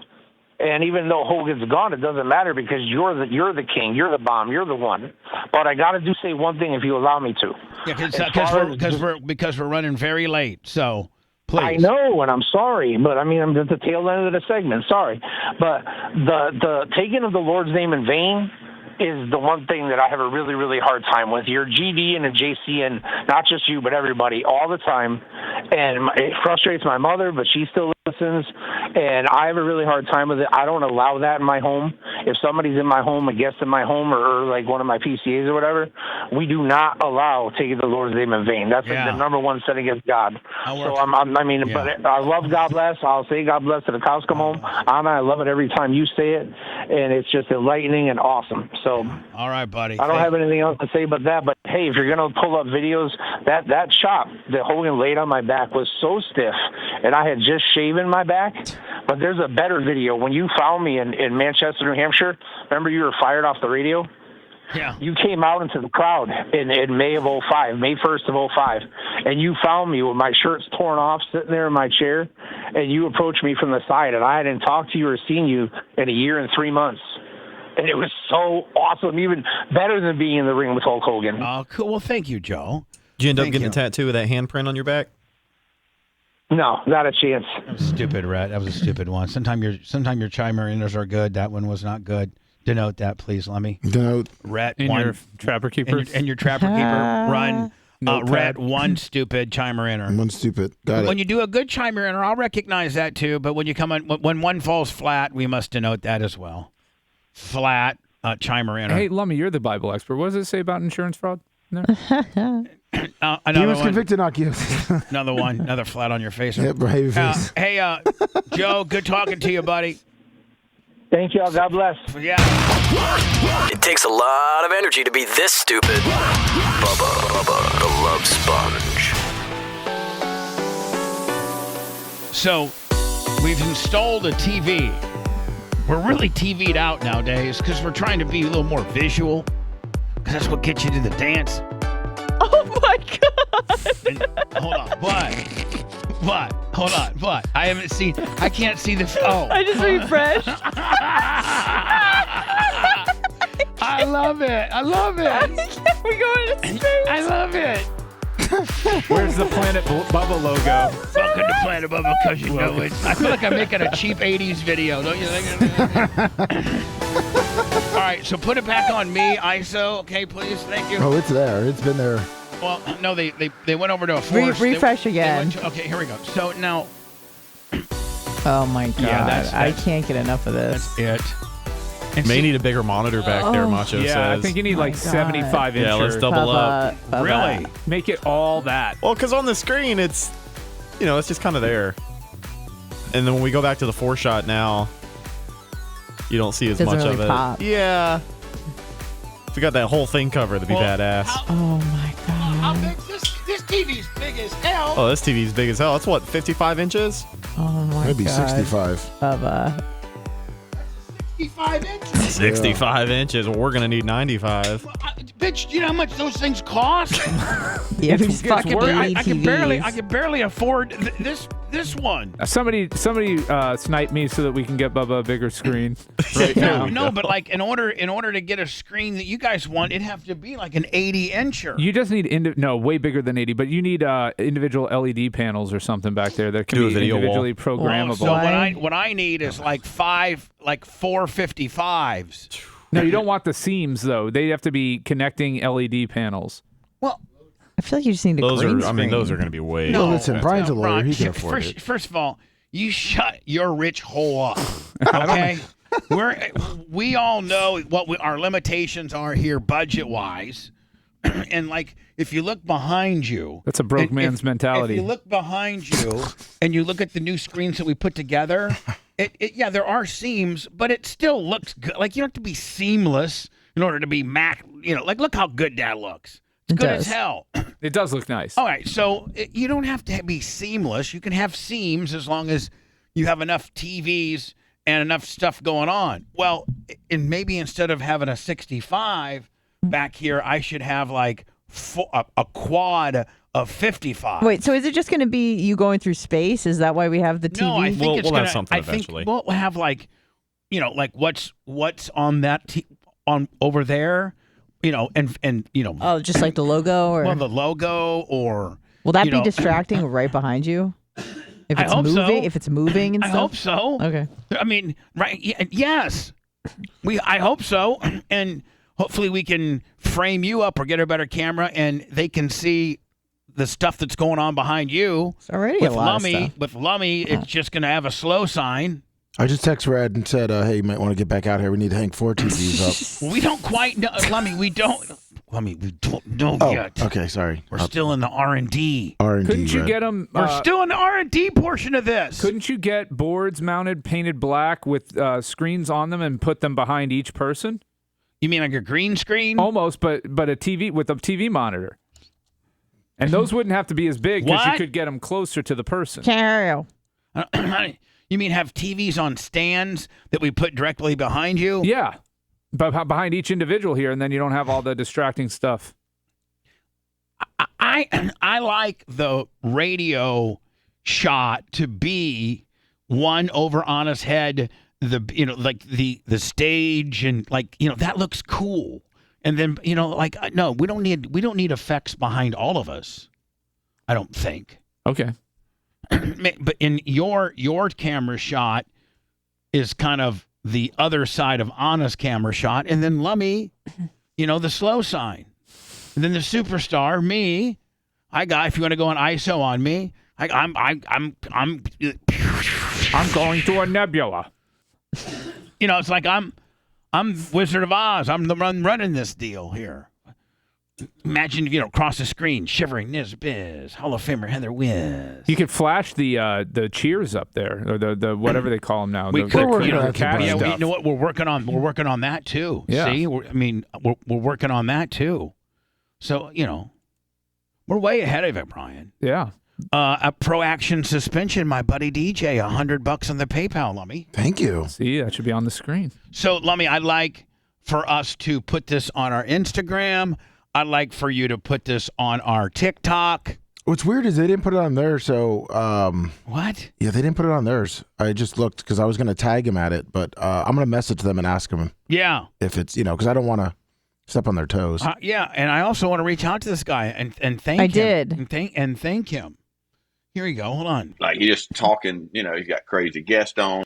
Great friends with Hulk Hogan. Then this radio war started happening between the afternoon guy, Bubba. He let Hulk Hogan have sex with his wife, and it was recorded. And then the dude in the afternoon stole that information and then published it. And that was that Hulk Hogan sex tape. So Hulk Hogan ends up making $100 million. Bubba gets run out of the radio. This dude's great. Radio. Like, he's just talking. I like the way he says that. So, Brian, maybe to you're saying because Anna's backdrop is kind of busy and's got something going on, and yours is just kind of the half and half, the shower part. We'll figure. Oh, you don't understand, Brian. You must not listen to the show because I forgot to mention this. There's going to be 4 65-inch TVs on that front fascia of the It's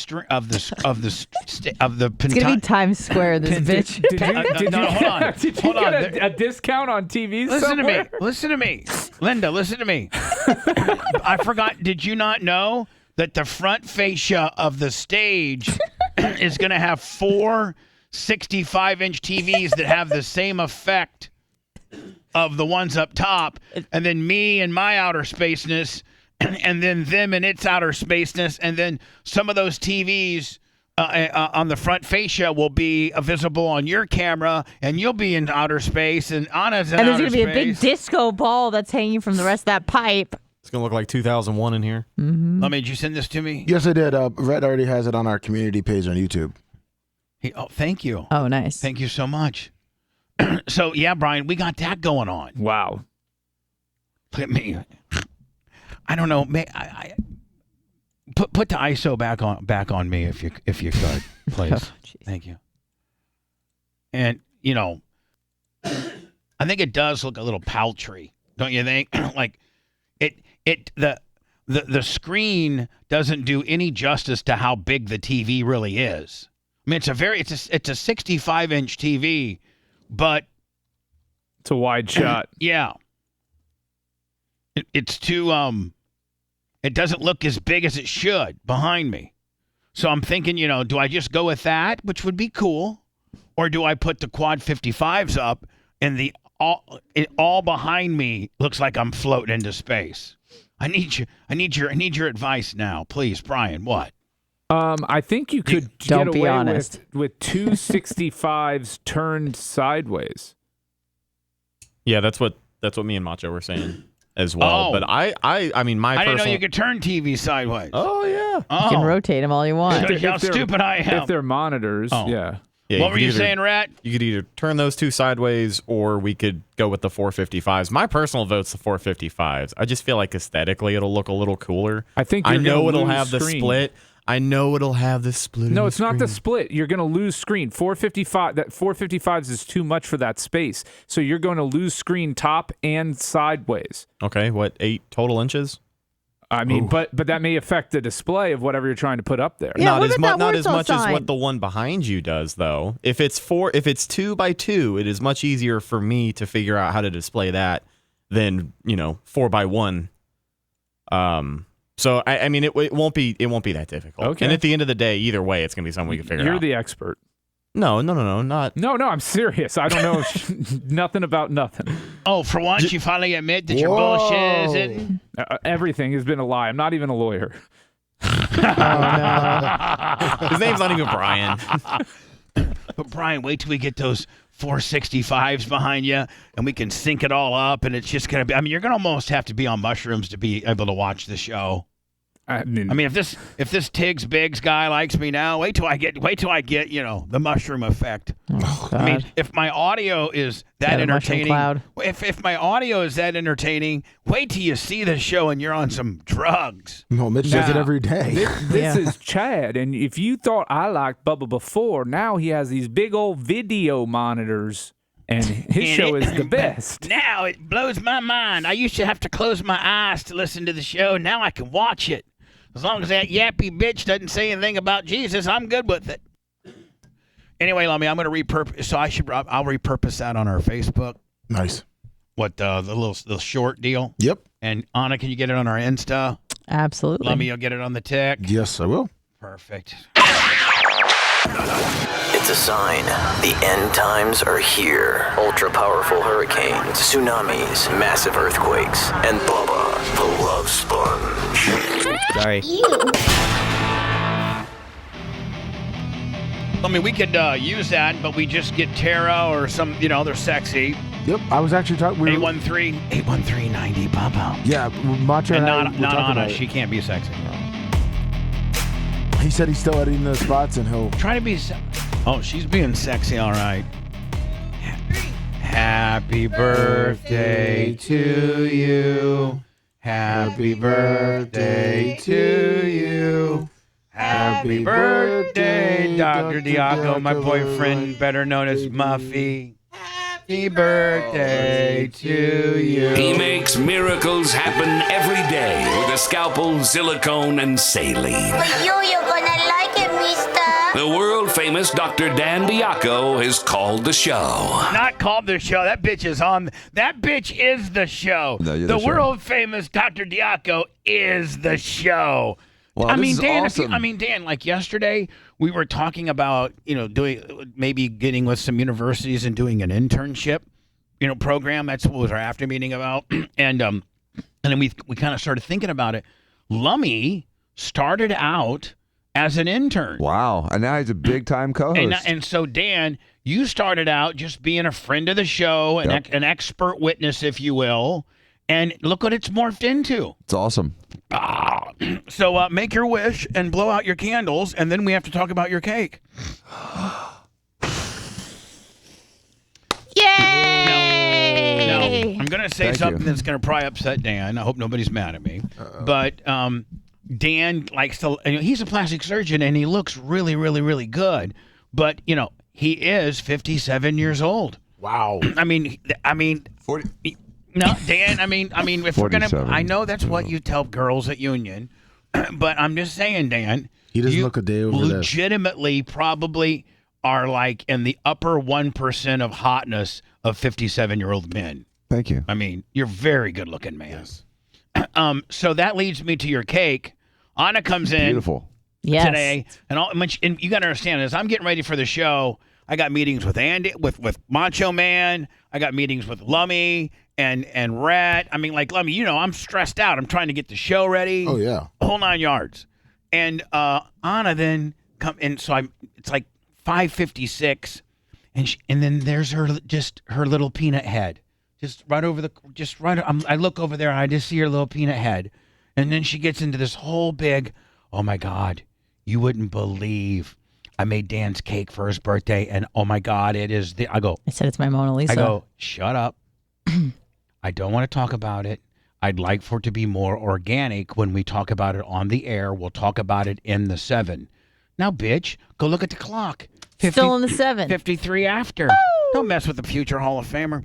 Biggie 7375 gets it 5 subs on Kick. And also we need subs on Kick. Fish on J 25 on the Cash App. Happy birthday, Dr. Dan. Thank you. So, Anna, pray you are kind of a baker. She bakes. I'm a baker.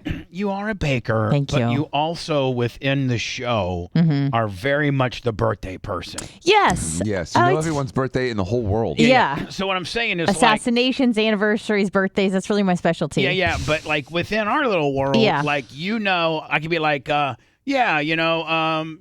January. Who that's associated with the show is born in January? Oh, Creatine Travis on January 1st. There you go. That's an easy one. February. Your mom. Oh, it's March. Sorry. Yeah. That's your mom. Sorry, my bad. Yeah, February. February, who is associated with the show? Maybe nobody. No one on this show. Off your little noggin. March, of course, my mom. Your mom. Macho Man. Mm-hmm. And then May. Or how about April? April, me. All right. So anyway, she knows the birthdays. Yeah. She's got that's kind of her thing of knowing people's birthday. Let me give you this example. I promise you, on every show that she's ever worked on, she knew everybody's birthday. What about Macho Man? I learned it yesterday. It was March 24th. Is she right? He said yeah. He said, ooh. 24 same amount of reps I did on my tries before I walked into the studio. Yeah, dig it. Oh, well. What is mine? So, that's easy. December 31st. So anyway, she knows it, and she also Greg from Canada gifted 5 subs on Kick. Kick.com/The Bubba Army. Get a sub, and that'll allow you to go back and watch some of our older shows. I think they give you a week or two worth. So Anna, then about a year ago, or so, you kind of started domesticating myself. You are not noted for being, a very good, food preparer. Like my sister, she can throw down. Like Romina, those bitches can cook. Like they're like wives. Like from scratch. Right. That's not me at all. No. 0%. You're still in a boxer, but nonetheless, you have really made and rather than you've kind of niched it into baking rather than to be just genuine or general food in itself. Yeah. You have niched yourself into to bake. Well, baking's more fun than making like broccoli. And Yeah. No one's happy when broccoli shows up, but when cake shows up, everyone has a smile on their face. So you kind of started stumbling on doing this. Yeah, and I think it's also a good way to show appreciation and you've got celebrate people. And I mean, I wish we could take that very first stupid thing that you tried to give us and that was made out of something organic. Oh yeah, like almond flour BS. And we hated it. I know. And that was your very first, that was your very first attempt of being, oh, look at me, I'm baking now. I was trying to do healthy stuff, and then I'm like, this is not how I make friends. So then make enemies. I mean, literally, people get mad when you give them healthy. This is gluten free. F you. And I'm like, oh god damn. Bitch, I learned quickly. If I'm gonna eat a brownie, I'm gonna eat one that's as bad for me as it can be. Absolutely, all the refined sugar. Yeah, exactly. Refined flour, extra sugar, extra salt, extra everything. Yep. Yeah. So hypertension, diabetes, it's all in that cake. Yep. Because nothing's when a person decides to indulge into a treat, if you will. They want it. They're like, okay, I'm in the treat game. I might as well, if you're going to be a bear, you might as well be a bear. Absolutely. If you're going to have the cake, have the cake. And you want it to make you smile, not make a puckered face. You don't want it to be just like, oh, it's okay. Right. You want it to be like, Oh my God! Some Damn, bomb-ass this is good. cake. I bet you this has got 400 grams per ounce of sugar in it, but I love it. Mm-hmm. This is the best tasting brownie or whatever the hell you're trying to whip up, whatever. So anyway, Anna started baking cakes for our birthday people, or making something, cupcakes or something, and she has made a cake for Dan. Yes, and and she has proclaimed it early on to be her best thing that she's ever made, ever. Well, it's my Mona Lisa. Like, it's the prettiest thing I've ever made. It has, well, I guess we you know want me to tell you what it is? Yes, what is it? It's a vanilla cake with chocolate chips and a homemade chocolate buttercream frosting. Homemade scratch. Homemade from scratch. The frosting is from scratch. And it has some gold spranks.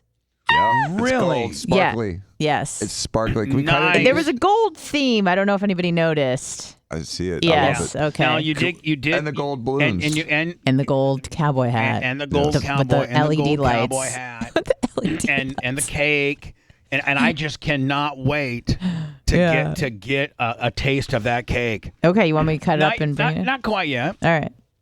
Can you please wear that to the office, Dr. Dan?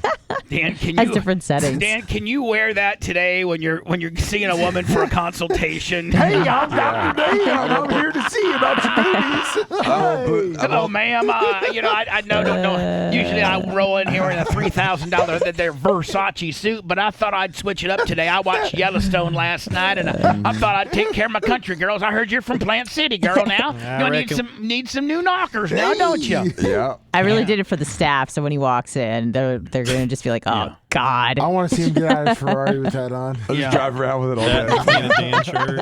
Yeah. I want to see you go to Burns with that. Yeah. So I'm not going to the Burns tonight. Boulogne. Yeah, Ocean Prime. So Dan, what are you doing this weekend? I don't know. Are you pretty I'm free? Because pretty free, yes. you know what?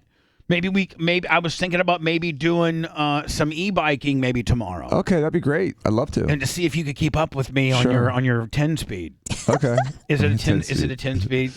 No, none of my bikes are 10 speeds. What are they? My road bikes are 20 speeds and my mountain bikes are 12 speed. Now, what would you bring to go with me? If you're doing your e-bike, which is kind of off-roady, I'd probably just bring my mountain bike. Well, no, it's not off-roady. We would be going on my infamous Causeway trip, which is across the Courtney Campbell Causeway, through Ben T. Davis, down all the way to McMullen Booth, and then back. It's 22 miles, and it's all pavement, bike trails. Would you take him to your park? Well, then for that, I may take a road bike. Yeah, but you may not be able to keep up with me on your mountain bike. Yeah, it's hard to hold over 20 on the mountain bike. Yeah, you won't. It'll be a constant. Please slow down, because I'll be 2 miles ahead of you, and then you'll be sad. That won't be fun. And I'll be sad, and you'll be just at that point you're riding by yourself. That's not fun. But if you get one of those $9,000 bikes that you own, I may not be able to catch you. Well, the other thing is I could use Jay's electric assist mountain bike, but it only gets you to 20. I can't do 28. But that's all. But I don't need to do 28 either. The Merge Creek's we cruise at like 17, 18. Oh, I could do that all day long on the mountain bike. Yeah, we cruise 17, 18. Okay, yeah, I can do that. So we'll coordinate. Okay, that sounds fun. We'll coordinate nonetheless. Are you gonna be shirtless, Dr. Dan? Yeah, of course. For real? I can't ride a bike with a shirt on. I'll take a shirt. I'll put my shirt back on. I'll put my shirt on. You can't do that. I'll put my shirt on. I'll wear a shirt. That makes me feel so bad about myself. I'm not trying to do that. I just usually do. I feel like the fat girl going to the party. I'll wear. The skinny girls on it. They got the little crop tops with the little belly showing, and I got a full blown blouse with a. You're wearing linens. He's gonna be wearing bike shorts, little skin tight. You know that he's shorts. going to be wearing like these so his big old penis shows to the side. And then no shirt on. You're gonna be wearing a helmet with the attached camera on your head. I'm gonna be wearing assless bike pants. I'm gonna be wearing 3X elastic, oversized basketball gym shorts with a 3X, top. Or something like that. Something stupid. Bubba, I can do something 22 only a fat guy miles with would a wear. t-shirt and shorts on, so we can do that. Okay. I won't wear I won't It'd be overbike it interesting up. though if you would not take the e-bike and see if you could keep up. Could you keep up a 19-mile-an-hour pace on your $10,000 10-speed? That's what we can start calling it. Let me $10,000. Could you keep up? Because we average If I'm on my road bike, I can hold 19 all day long. For real. On my mountain bike, it's a little more difficult. I'm talking about the $10,000 10-speed. Yeah. Could you maintain 17 to 20 all day long? All day long. For real? You're in that good a shape? Yeah. Wow. Dude, I've ridden 100 miles at a time, probably 30 times.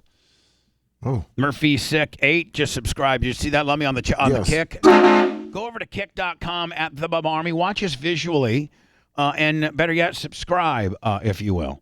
Let me So anyway, Dan, happy birthday. Thank you. Can we try need the cake? Yeah, here in a sec. I'll cut it up. Here, not yet. All right. I mean, we're doing it during a break. Okay. So, I mean, maybe. I don't know. I got some things to talk about. Okay, keep going. Lummy, we probably need to tell everybody, and I think we're working on getting a graphic or a landing page or something that as of yesterday, we had a little all staff meeting, and we came up with a new schedule. Yes. And we know a lot of you are getting mad because we're in the midst of some changes. Nonetheless, as we pretty much abandoned Twitch, and it was because they kept suspending us on just the stupidest stuff, and we're like, God, 2 weeks suspension here, 2 weeks suspension there because Dan did a Helen Keller joke, like just stupid stuff. So that's what brought us over to do our daily show, to be less woke over here at Kick, Rumble, and YouTube. So that's been somewhat of a major change. And we kind of were talking yesterday. Well, maybe we shouldn't. We worked so hard to establish a little bit of a Twitch following that maybe we should do one after show a week on Twitch, just to keep the Twitch Tuesdays. Just to keep the Twitch blood pumping a little bit. And a lot of people can subscribe to Twitch for free because if you have an Amazon Prime account, then it gives you one free subscription for you to sub on your favorite channel on Twitch. And Bubba Army uses our channel as their sub. So there's a lot of people be like, man, I want to subscribe to your channel. Doesn't cost me anything because I got Amazon Prime, but you guys don't do anything over there. So here's the new schedule. Monday through Friday, Monday, Tuesday, Wednesday, Thursday, Friday. The morning show, the terrestrially syndicated morning show, can be heard in the following markets: Tampa, Melbourne, Orlando, Fort Walton Beach, and Phoenix, Arizona. Live as it's happening, 6 a.m. to 10 a Eastern. That show is also heard as it's happening on BubbaArmyRadio.com, on TuneIn, on the Bubba Army app, and visually you can watch that show 6 to 10 on Kick. I'm letting that, whatever that little was. That was mine. My bad. What was it, Dan? It was my phone slipped out of my hand. Okay, no problem. The hat blinded him. How do you take a guy with that hat seriously? How do you get mad at that guy?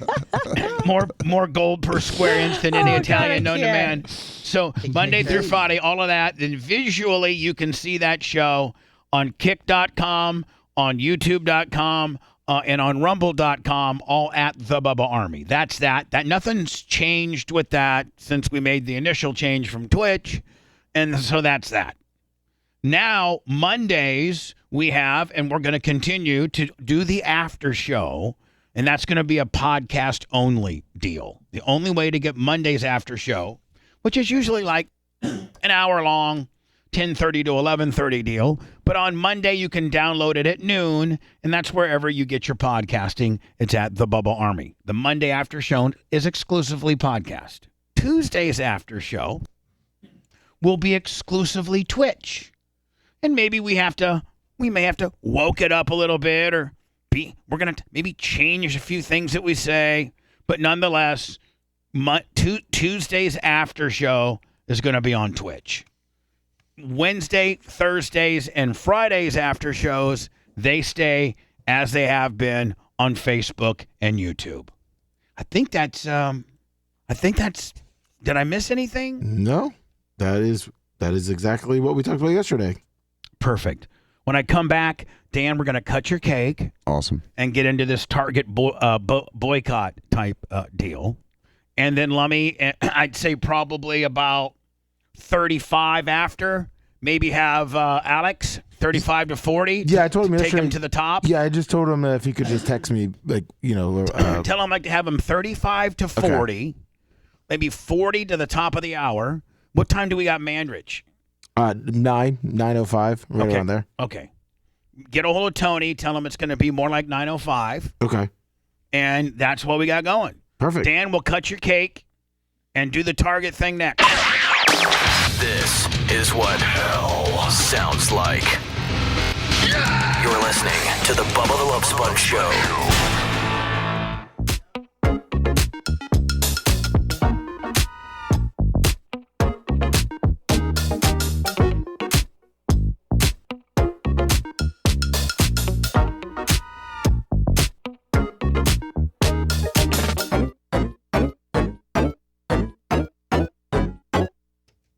Let me be playing some Atari games here going on. Mario Bros. Mario Brothers. Yeah. Is Alex Superhighway Stein standing by? He is waiting. Hi, Alex. How are you, my friend?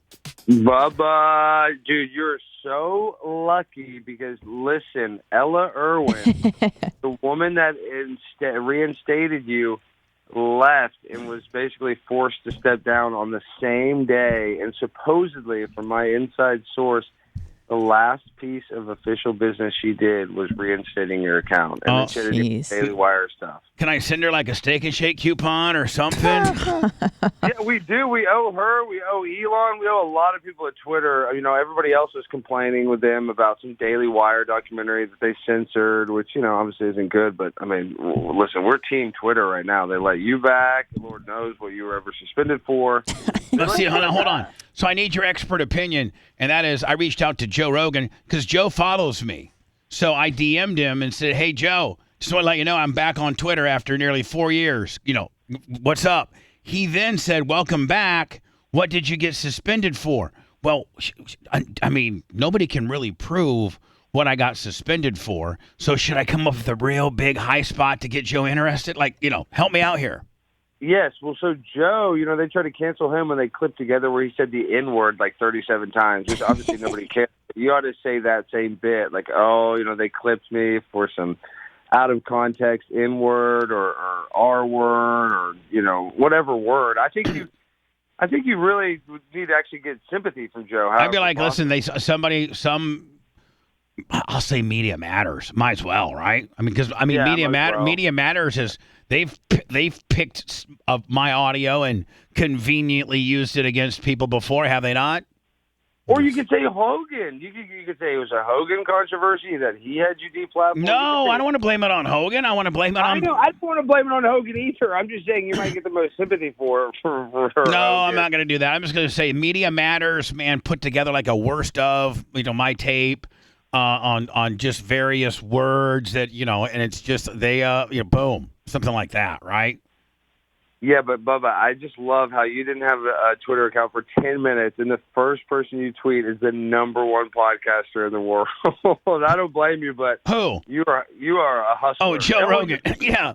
Well, no, you were actually in my first tweet to all of mankind. I said I'm practically in tears because Alex Stein. Did you see? That was actually my very first tweet. You saw that. I know. I reshared it. It was emotional for me. It brought a tear to my eye. So I was just. And you're not one way anymore. You're super highway, my friend. I mean, this is the one thing that nobody has been able to do for us. We have asked everybody. We've been fighting this fight for 3.5, nearly 4 years, and you, my friend, you. Little old Alex Stein, who can come in and eat all my Oreos and suck down all my air conditioning and frozen pizzas he wants. Thank you, Alex. Bubba, you don't owe me anything. You deserve to be on Twitter. First of all, so you don't have to thank me. I'm happy to have you back. But I'm telling you, you need to get the Twitter blue, and you need to start streaming on Twitter. Even Glenn does it. Glenn Beck puts it the first hour of his Sirius show. I don't even know how they let him do that. I'm surprised Sirius even lets him do that. I'm just telling you, it's a new tool, in I this agree. digital media era where you got to really hit Twitter hard. It'll blow you up. That's the only reason I blew up, because I posted that crap on Twitter, and then it just went super viral, and then, got covered on every... Lummy, who just put this thing on Twitter just now? Who did that? What? Our Twitter. Our press release. Our press release. The Bubba Radio Network, Dateline, Tampa, Florida, June 1, 2023. The following statement was released today by Bubba Clem through his personal attorney, Dan Diaco, Esquire, chairman of the Diaco Institute of Plastic Surgery located in Tampa, Florida, in response to questions about his Twitter account. I'm back. That's it. That's beautiful. Well, there you go, Dan. I like that. Makes me look real fancy. Makes you look real fancy. The only thing you messed up, is you probably should have put Dan's, tagged Dan in there with his, his Twitter. With his Twitter. Well, okay. Like an ad. Whatever. Dr. Dan No, Diaco. keep it the way it is. I don't care. I reached out to Howard Stern. I reached out to Rogan. I reached out to Asa Akira, Dion. Hey guys, I'm back. So this is going to be a huge another platform for us to get, and we got a respectable number. I mean, I know it's not. I think, what are you, 451,000? I think it's 500 and something. I'm 5 in the 5. Yeah. I know that I'm a little. I'm a little bitch. I'm a little bitch. Hold on. We were going in a positive direction here. You have a higher quality of followers. You have Joe Rogan and all these celebrities. But I'm telling you, Bubba, get that blue check mark, too. It's just going to make you look... We're working on it. We can only do so much. What's that, Rhett? Twitter says we got to be more active before we can get one.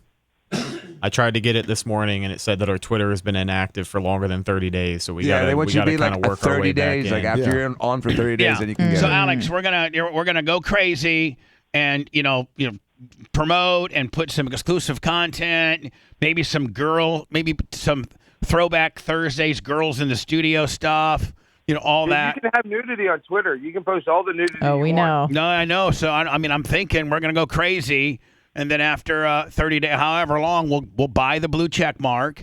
And you told me the Iggy on that, so I told the boy we know how to save money on that. And I just can't, I've had Babyface and legal letters. I've had Tom Beanson legal letters. And you are the only one that really got it. I mean, you really got it done. You really did. And I cannot thank you enough. And, Bubba, before I go, I just really want to make this loud and clear that Ella Irwin, the one that she just stepped down, Google it, she made all the waves because I guess she wanted to censor the new Daily Wire What is a Woman documentary that they posted on Twitter. So yesterday she had a bad day, but before that she had a good relationship with Elon. And I'm under good authority that was the last piece of business that she did. Amazing. Was reinstating your account. And I'm not – so this is no kayfabe, no gimmick, that you got lucky. And she was tight with Elon, but now I guess they're not tight. So, and your thing went straight to Elon because my connect sent it to Elon and Elon sent it to Ella is the chain of command. Really? Yes. Dad, isn't that cool that Elon actually, interacted with this? Yeah, had a little something to do with Can this. you imagine that interaction? Elon's like, Bubba the Love Sponge? And then he sends it over to her, and she's like, I got to unban a Bubba the Love Sponge? Yeah, he knows exactly who you are, Exactly. Bubba. Now. Listen, here's the deal. Exactly who you are. But when you get a guy like Elon, hold on. as a thank you. DM him. Listen, here's the deal. A guy that's that smart and that well-read, my name has come across. I mean, I've been national news. Right, he knows who you are. And some very serious scandals that a guy like Elon Musk would have heard of me. He should have heard of you I'll before. tell you this one time. One of the most flattering things that ever happened to me in my life. Take your political affiliation and throw it right out the window. But one time I was on the phone with President Bill Clinton. I was in John Morgan's office, and he got Bill Clinton on the phone, and John we were on speakerphone, and he said, Mr. President, I just want to let you know that it's me and a radio friend of mine named Bubba the Love Sponge. And Bill Clinton said the following words. I always got to say, you got to say, ooh, but he didn't say, ooh. He just said, I've heard of that rascal before. I think you were on Stern, weren't you? He said that. That's awesome. Bill Clinton said that he had heard of me before. Nice. So, I mean, You may not like me. You may not think my show's very good. You may think I'm a piece of shiz because I let Hogan blast my wife, even though I'm not the one that distributed it. But whatever. You may not like me. I may not be your cup of tea. But you know what? And I'm not an A-list celebrity. But people, A-list celebrities, and even the president of the United States knows of me.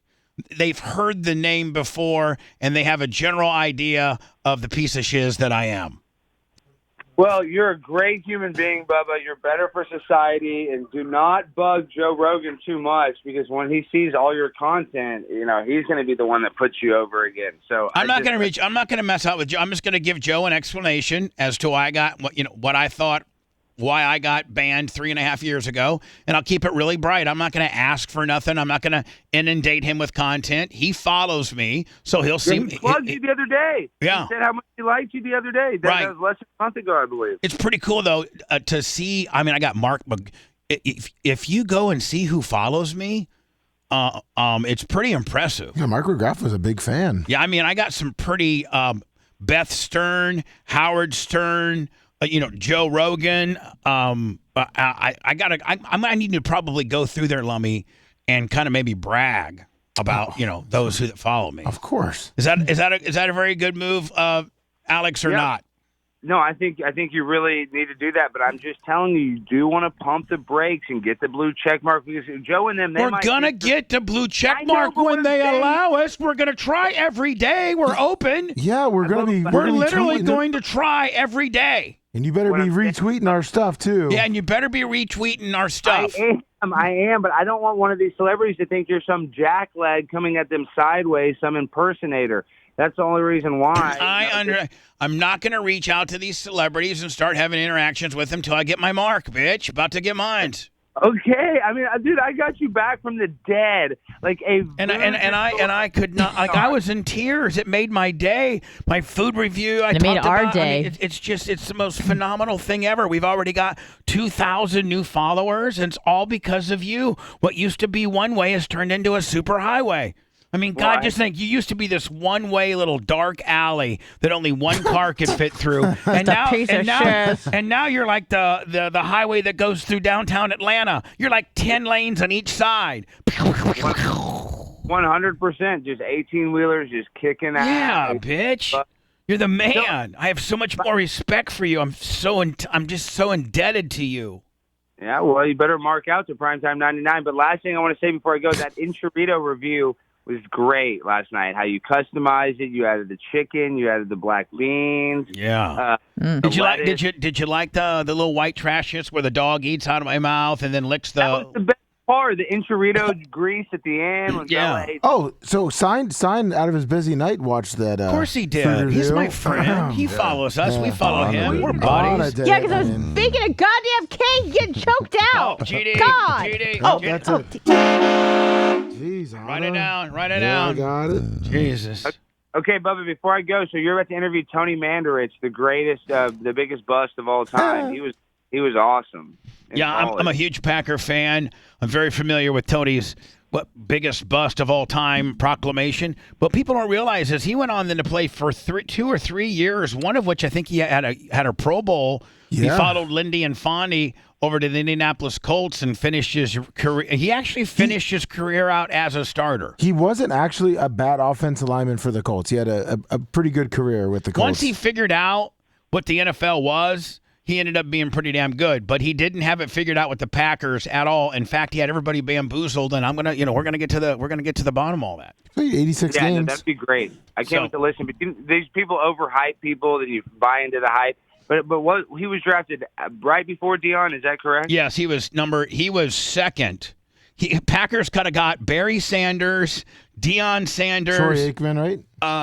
And no, Troy Aikman went 1. Oh, okay. Aikman went 1. Mandrich went 2, and then I think it was Sanders, and then Deion. I know it was 5, I think, and Derek Thomas. Yeah, Derek Thomas. Then there you go.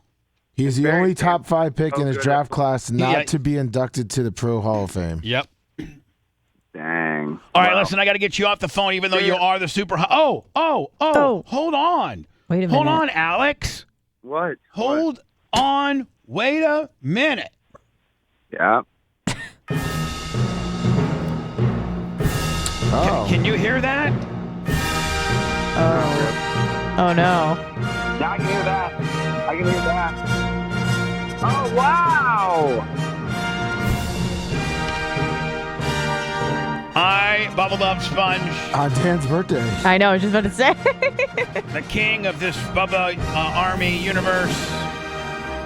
And I reward the most talented co-host with a token of appreciation that you can so proudly show to the human right race that you are indeed the most talented member of the show. Now, we can bend the rules a little bit. And Dan, I need you to take that championship belt and put it on its holder. And then, Lummy, I need you to print a picture of Alex Stein. All right. And scotch tape it on the front. And until there is another belt change, Alex Stein is the champion of the Bubba Army right now. Woo! Wow, I got the strap. You got Congratulations. Dan, I'm sorry to do that to you on your birthday, buddy. But Sucks, but that's okay. But It's only temporary, Dan. It's only temporary. I'm sure he's going to get very mad at me very soon. Good job, though, Alex. Anyway, Great job. Alex, can you believe and we're going to put a little picture. Lummy, I want you to get a picture like the entire size of that Bubba Army logo. Don't just lightly scotch tape it so you don't leave any marks. Of a very flattering picture. Oh, not him in his bathing suit. No, not him in his tuck. Bathing suit. No, like one of his press my pictures. Yes. Yeah, he dresses up nicely. I want that. I like that to have. Maybe somebody could whip up a picture by the end of the show. Yes, and then post it, and then I'll retweet it. Yes. And then, nice. Absolutely. Love you, buddy. Right. Thanks, Alex. By the way, Tony Mandrich, ex-Packer, ex-Colt, ex-Michigan State. Former number 1, 2 overall in the 1989 draft. We'll have him on next. It takes a lot of energy to be this stupid. Bubba the Love Sponge.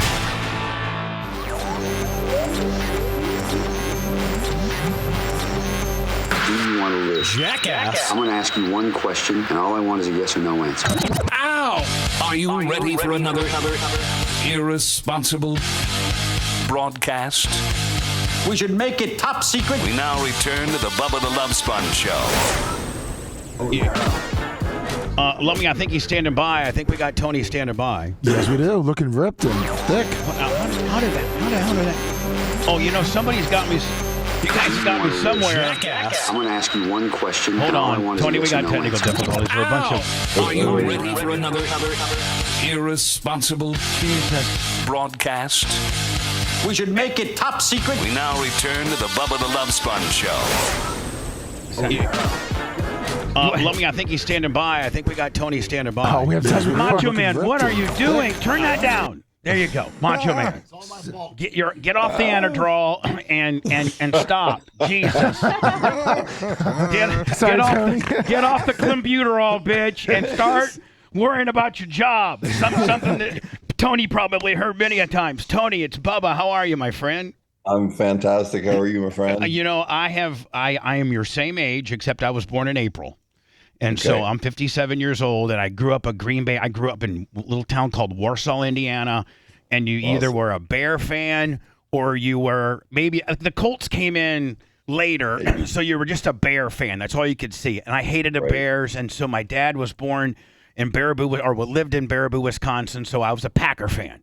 Like, like dating back to when John Brockington and Scott, those guys. So I am your age. I'm at Indiana State. I tried to be a walk-on on the football team, but that didn't quite work out. My 6'2", 40 speed wasn't quite, good. My 5'11", 265-pound, just discovered Anavar ass, just couldn't quite make it. But I did 225. Like, honest to God, they had for the walk-on tryouts at Indiana State. They kind of had a combine-like deal where you ran a 40, and then you did 225, and then you did like a little shuttle run, and then some footwork. And I was going for defensive lineman / long snapper because that's what I played in high school. Yeah.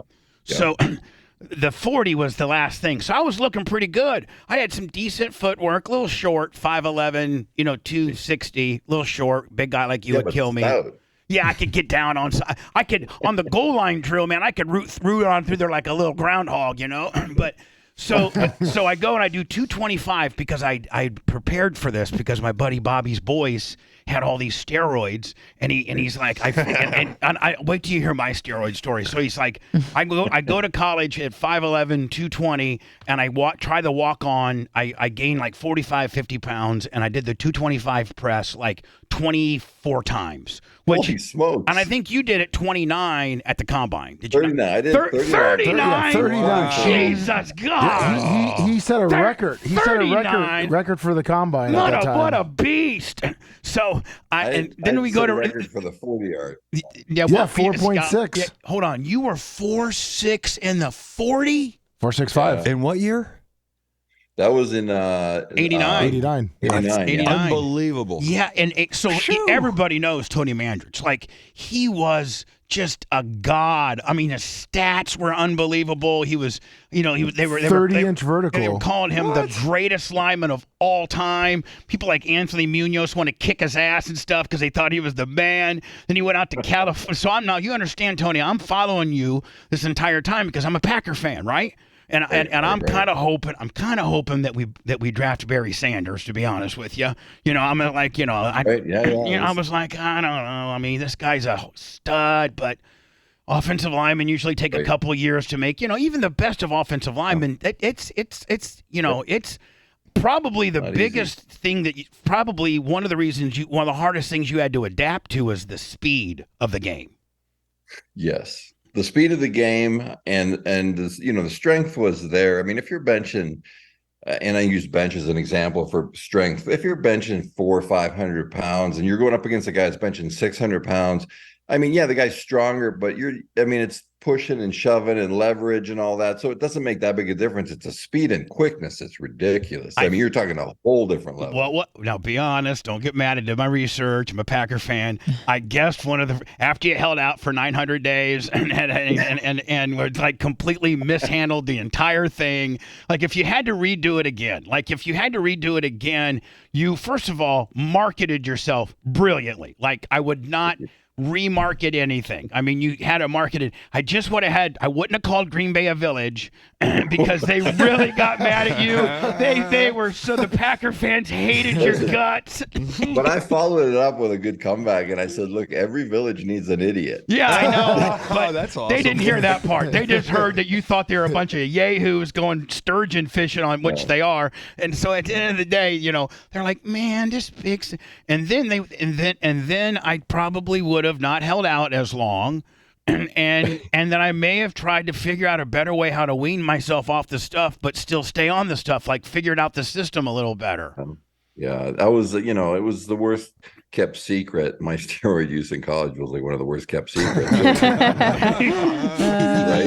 So, and then going into the NFL, it's like there was all those accusations, and my answer was always, I never tested positive for steroids, which is honest. Which is true. Which is brilliant.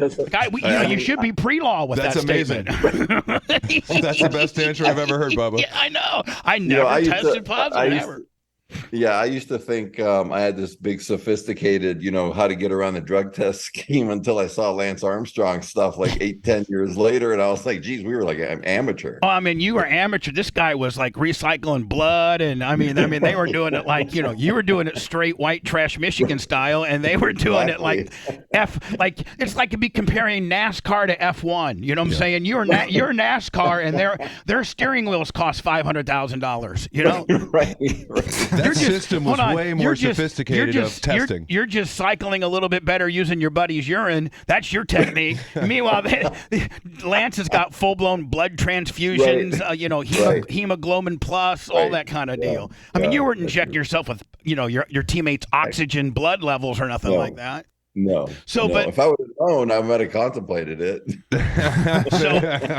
So obviously the '89 draft, it's one of the most legendary draft ever. I'm a Packer fan. I see Tony Mandrich. Now, prior to that, I'd seen you on Sports Illustrated, and I saw that you were. I'm a freshman in Indiana State, and because I'm your same age. I'm sorry. I'm out of college and I'm starting my radio career and I'm watching you and I'm a huge Packer fan. And I'm like, man, this guy's. And I get the Ray Nitschke Packer report. I get, like I'm just a total Packer fan, and I'm like, this guy's gonna come into camp and just smoke Tim Harris, and just like, when Johnny Holland or Brian Noble try to do an Oklahoma drill on this guy, this monster's gonna pancake the hell out of. Wait till Robert Brown tries to bull rush this son of a bitch. He challenged Mike Tyson to a fight too. He's hanging out with Guns N' Roses, Appetite of Destruction, doing steroids in L.A., screwing hot chicks, making $1 million. This is my man. He's jacked up now. And he comes into Green Bay, calls him a village, and then rolls in and is completely like, what did I get myself into? Was it kind of like that, Tony? Like, what in the hell have I done? That's an understatement. It was a train wreck. That part was a train wreck in Green Bay. And that was, that was all on me. I mean, I stopped the steroids. I stopped the steroids in like January of '89. So I was before the combine. Yeah. Oh yeah. Like 16 weeks before the combine. Now, did they test at the combine? So that's why you needed to kind of figure out when I'm off the jump, all that kind of stuff. Yeah. It was much more predictable back then, was it not? You knew more often when the tests were going to come, that rather than like in the cycling, they had a really sophisticated blood doping program and testing program. And, my father was the doctor of the Bucks for 33 years, and they always knew when it was coming. And, there may have been a whisper here or there. Did that happen with you guys too? In Green Bay? In the beginning, the testing was way more sophisticated than college, but they also were doing it randomly. Like there would be everybody's getting tested, and then we're going to pull names every week. And it just so happened I knew that my name would get pulled. Like now, is this college? This is pro, not college.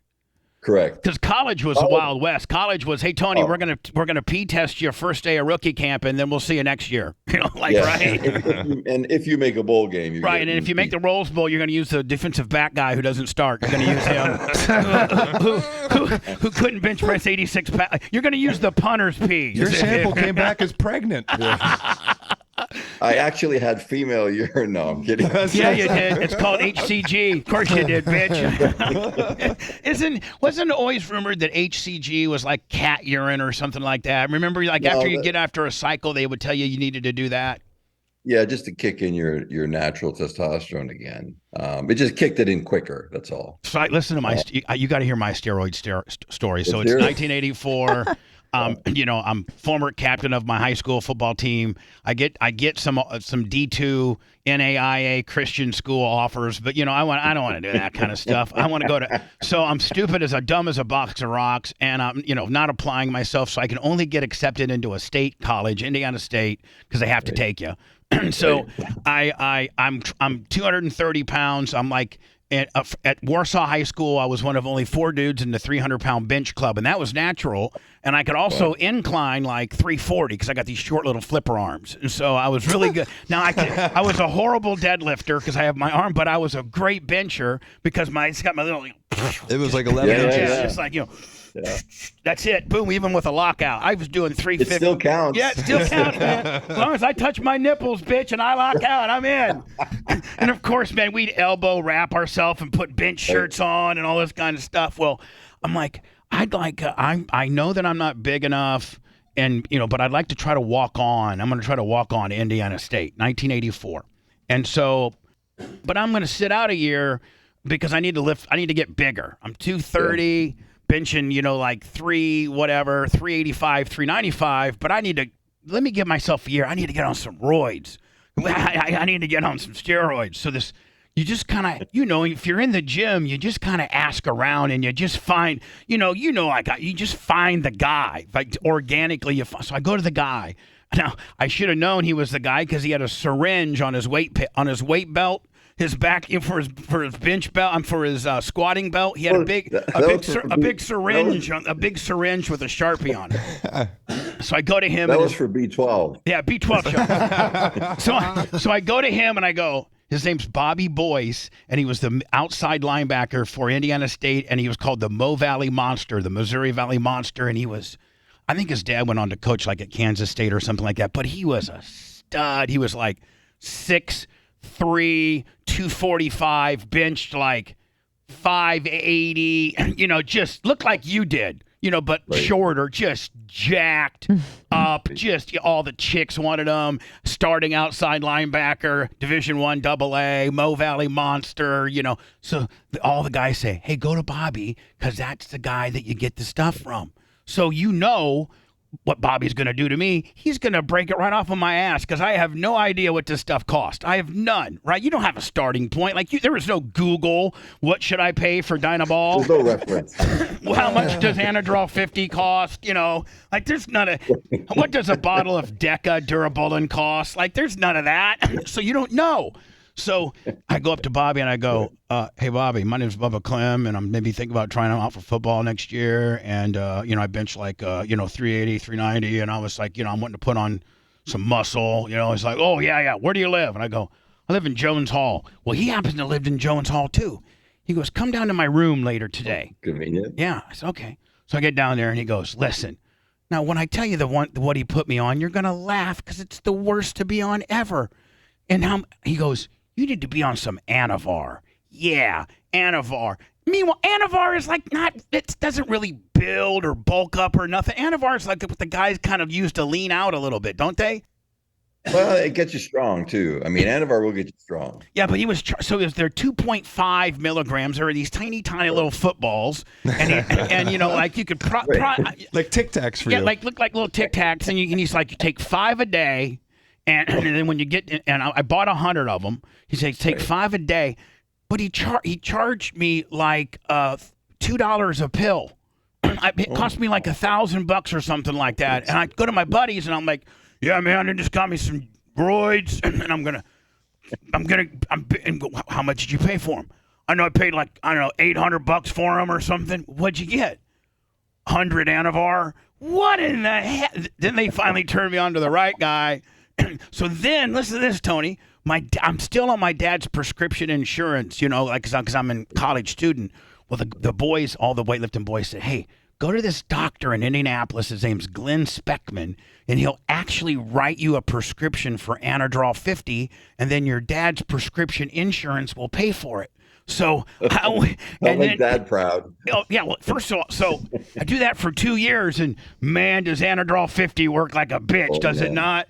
Big time. So I get on some Anadrol 50 and I'm just jacked up, whatever. Well, finally my dad calls me because the HR department from his where he works at calls and said, do you know your son's, on Anadrol 50? It's a rehabilitative, some kind of whatever it's really made for. And my dad, the Anadrol 50 party ended real quick.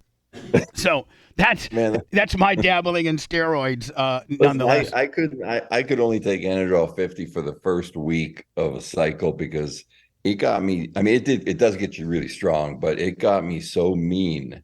It's I'm naturally tempered wise. I'm not the type of guy walking around looking for a fight.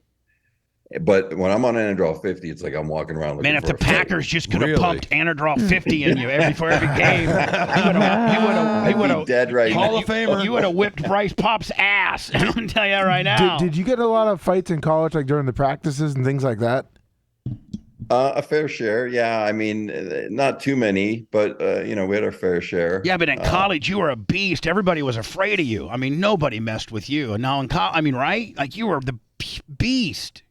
I mean, people, from other teams would challenge, and I played with a certain attitude of, I wanted to break a guy's will when we played. I wanted him to quit, and that, and that was the goal. Every play, it was every play was to be, relentless and just, and really it was to make him quit. And then as you grow older and get around different coaches, offensive line coaches, you find out you don't have to kill the guy on every play and you can still be a very effective offensive lineman. If I would have known that simple fundamental and not thought about kill, my career probably would have lasted a lot longer, and even in Indy. Do you think there was a different mindset back then about how you should act as your particular position? I mean, I think now that kind of attitude is not permitted as much as it was back then. They expected you guys to be beasts and be angry and be in the middle of the pit and in the trenches. And now they expect everyone to be Now good it's more Samaritans and good. I mean, there's a certain amount of competitiveness that's just in you, right? Yeah. Yeah. Boy, I better be careful what I say here. By the way, Tony Mandrich on the phone. I think we might end up being Tony's favorite show. Maybe we could have, how dumbass Pat McAfee has Aaron Rodgers all the time. I don't want Aaron Rodgers. I'm a Tony Mandrich kind of guy. I'm a working man. I've done a lot of good things. I've made some mistakes. I'm trying to get back on top. I'm taking some pictures. I think me and Tony Mandrich go hand in hand. I think at one time, Listen, it's you've done extremely well, and then what really matters is what you come back from. The adversities that we come back from is what, in my opinion, what matters most, not just for me, but for people that I see in life, whether it's your radio show and all the stuff that you've been through, and just people that overcome bullshit that they have to deal with in their life. Some of it is self-sabotage. Most of it is most of my stupidity is my own fault, and mine too. And I watched your 30 for 30 thing, and I thought it was so well done. It showed you, at your lowest when the Packers had cut you, and you were smuggling syringes in your jock strap, and then telling them you had to go to pee, and then shooting up, and you said you were drunk every day at practice, and didn't care. And and then they cut you, which is unheard of in the NFL for a guy that's drafted number 2 overall to be cut before his 5th-year option is just unheard of. So that instantaneously gave you a bad rap, and you could have just said, I made, I got my $4 million or whatever I got, which you probably didn't. You only got about a half of that because you're agent and Canadian taxes and all that kind of craziness, and so you really didn't set yourself up for life. You probably, and back then you had to probably go through a couple, 2 or 3 contracts to get yourself set for life. They're not paying. I mean, do you see what Bakhtiar is making?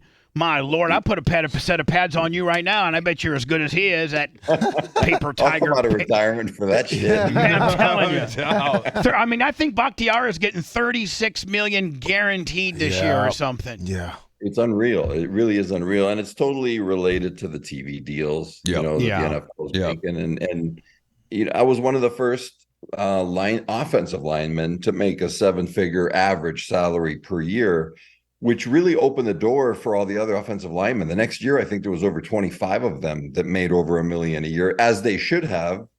Guys like Anthony Munoz, guys that were already all Pro Bowlers, Jackie Slater. And even guys on our team in Green Bay at the time. Yeah, so I think you came in at a 1.1 average. I think Troy was like a 1.86. You'd signed a 4-year 4.1, a 4-year 4.4. Barry, which was unheard of. Actually, Barry Sanders had the best agent because he signed a 5-year 9.5. His was almost $2 million a year. Barry Sanders, and then Dion got 5 years for 5.25. So it was. It was Barry had like an average of $2 million. Troy was 1.86. I think Broderick. I don't know what Tom. I could never find Derek Thomas's. I could never find Derek Thomas's rookie contract. I never. And then you came in at 1.1, but you were the first offensive lineman to average over and without playing one down. No wonder they hated you.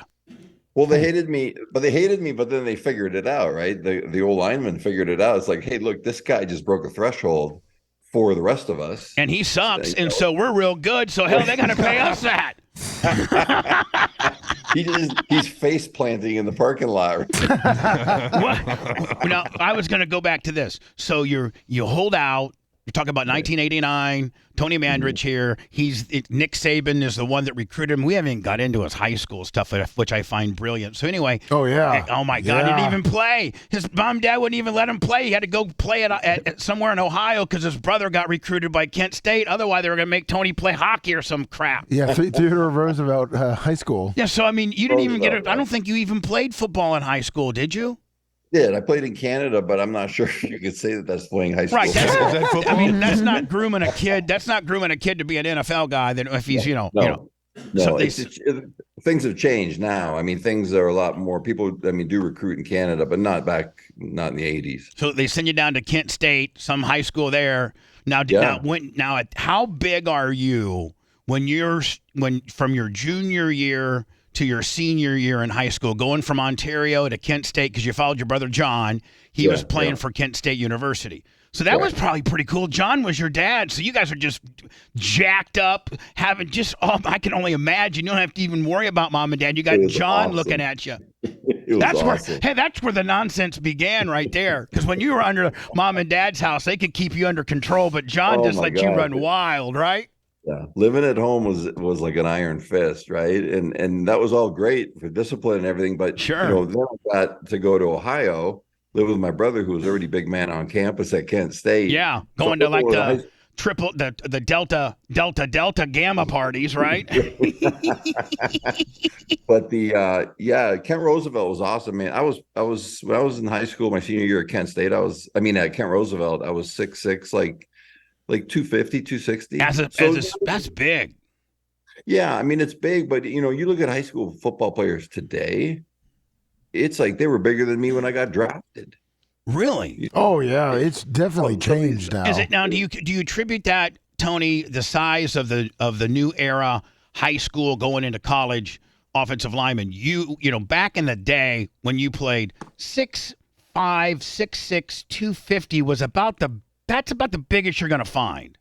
And coming out of high school, yeah. Yeah, coming out of high school. And then then you're going to find some stuff and you're going to build on that body. But today's athletes, just through, knowing how to eat, knowing how to lift, knowing the, protein and creatine and just all the natural, not even the stuff that we used to take, but just naturally knowing how to eat better and lift better. I mean, you got natural guys coming out now, 6'7", 6'8", 305, I think, don't you? Oh, that's probably, I don't want to say that's average, but it's getting close to the average, where back in the day, that's the height and weight I was when I was leaving college. I think your biggest was what, 6'6", 340? That was your biggest? Like 333, but that was like not playing weight. That was off season, all jacked up and working out. But playing weight was, like 310, 315. The combine where I ran the 4.6 I was like 308. You were big too, 4.6. because the average NFL, I believe, lineman at that time was like 275, 280. Well, you remember the big deal was the Washington Redskins line that they were average over 300 pounds. What was it, the Hogs or something? It was like, I think they played in Tampa Stadium, and it was a big deal. And now, what do you think the average weight of a line is? 320? 320, I would say about 320. Yeah. I mean, that's a big difference. So then you go to high school. Tony Mandrich on the phone, and I hope we can have Tony on from time to time. I love talking just even modern day football with this guy. What a real guy. This guy's a stud. And you know what? He takes pictures for a living. He owns Tony Mandrich's Photography and Media Extravaganza or something like that. And he does, he does all kinds of, Tony, what do you do? Like what, I mean, I know you're into media and content and picture taking. So what do you do? More now really concentrate on photography and public speaking.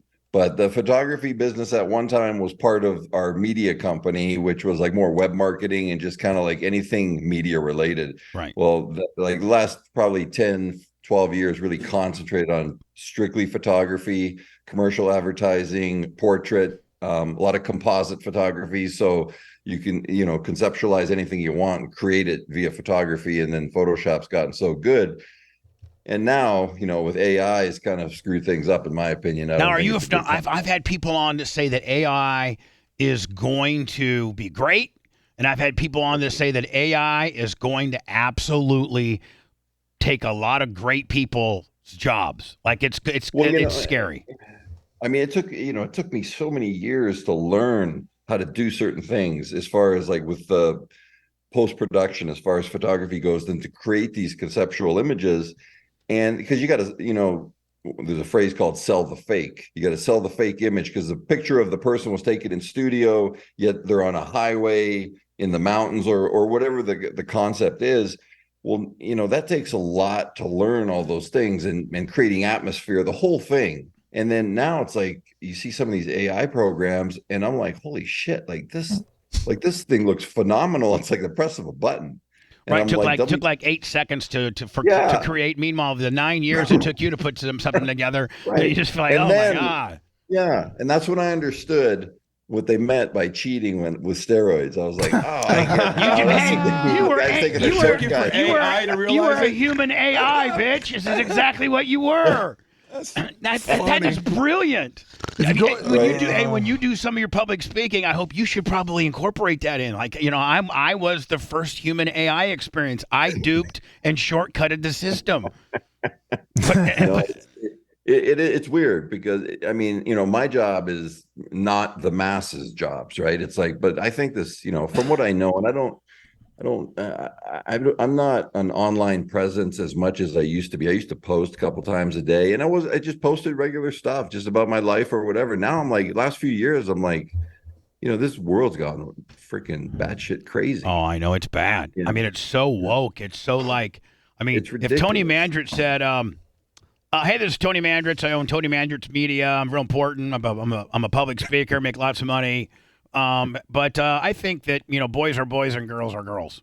That's all you said. That's just all you said. Now I don't know that you would say that or not, but I'm going to say, oh, man, we got to cancel Tony Mandritz. That no good son of a bitch.